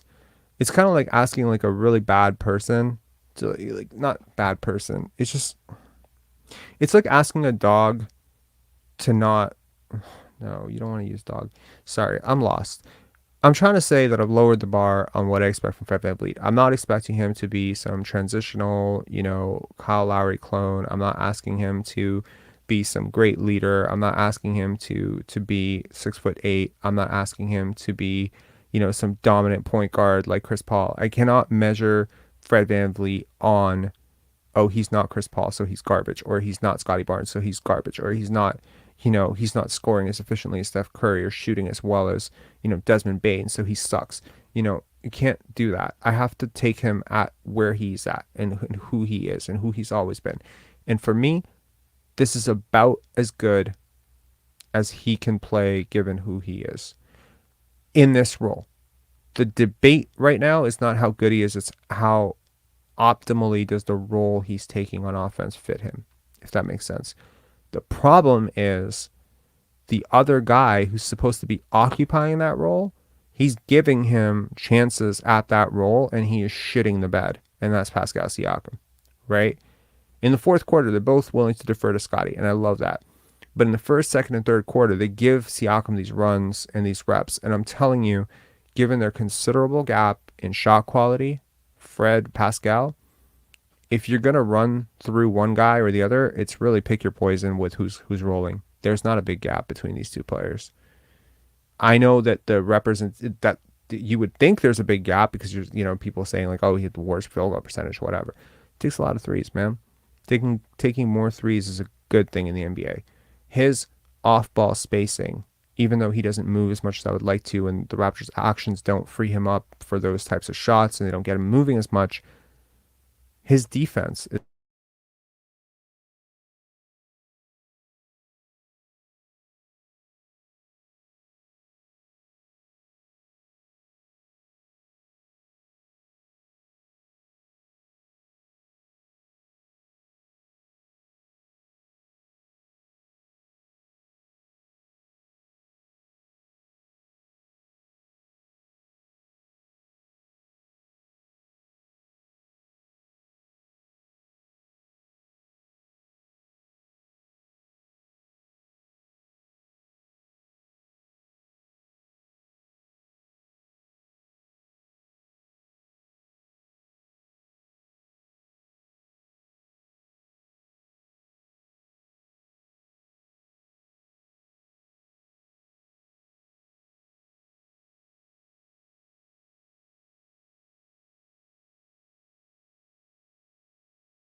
um I got disconnected. I'm so sorry, guys. I apologize. I'm having to hotspot off my phone.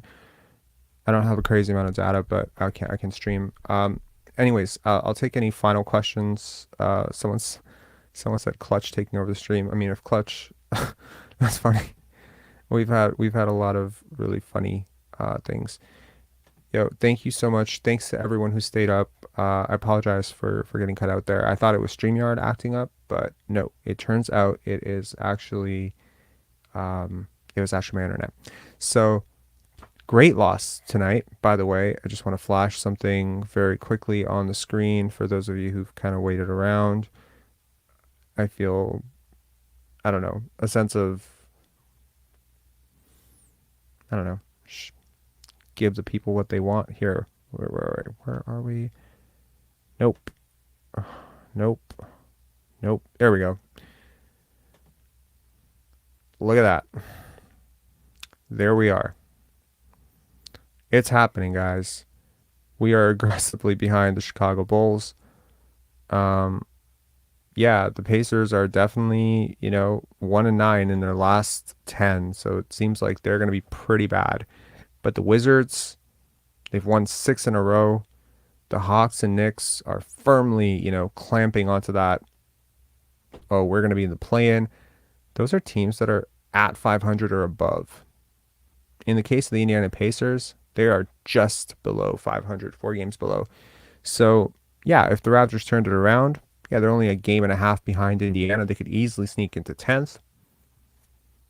They'll have competition from Chicago, but I think it's moments like these where I'm really glad that we have Masai Ujiri in charge, because if the proposition is, man, if you can just get it together, you can get to 10th, and then you have 2 do or die games in the play-in, and then eventually you'll have to transition over and face, Boston or Milwaukee or Brooklyn or some other team in the first round. I don't think that's a very appealing offer for the Raptors. So I always said that every single loss is like another nail in the coffin. I think tonight's loss was just, with it coming so close to the deadline. This is right around when deals are getting finalized. They may not get announced for a few days.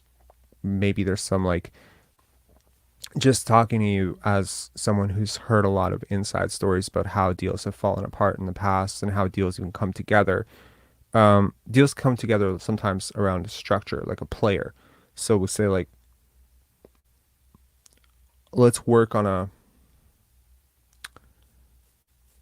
package around OG and Thad, or OG and Boucher, where I'm going to give you one of the following assets, one of the other, one Class A asset, one Class B asset, 2 Class C assets, and we're just going to haggle down to the wire about which of those assets you're going to get from me. You're going to get the Dyson Daniels and Herb package, or you're going to get the Trey and, Jackson Hayes package, and a pick. You know what I mean? It's going to be one of those two, and you just negotiate down to the wire. But eventually, at some point, as long as you're dealing with competent front offices, and I think the Raptors have a track record of dealing with San Antonio and, Miami, they're typically dealing with competent front offices. I'd be very surprised tomorrow to hear the Raptors swing a deal with the New York Knicks. It could happen. They've done it in the past.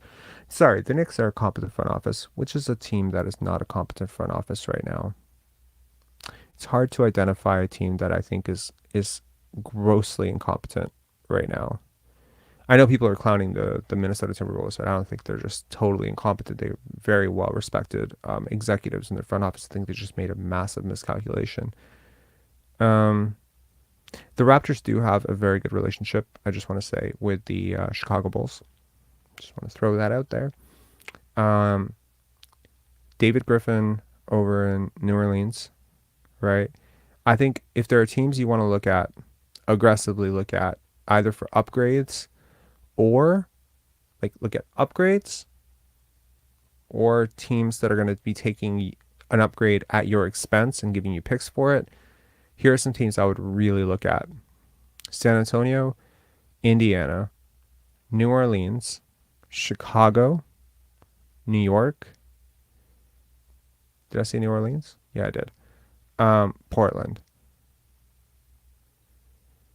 I think those are the teams, right? Things aren't going super well, and or they're aggressively trying to make them worse. They might be looking to offload something. And I think the dark horse here could be Orlando.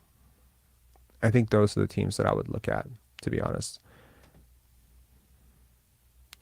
MT, thank you so much for the super chat, man. Appreciate it. Super stickers, super chats. I just did the calculation on our super chat stickers for last month. We got more super chat stickers. We got more super chat stickers in the last month than we have. Basically, we had 2 streams that just blew up: January 7th, and I think it was 2 streams ago, which just exploded the super chat count. Thank you, K Money. Thank you, NY4 Raps, and everyone, Sean, everyone who gave into that, Larry. Yeah, so I did the super chat calculation for January, and it was basically the bulk of our revenue for this channel was that. So thank you so much to this community. It means a lot to me that this content means that much to you. It is 2:48. It's late.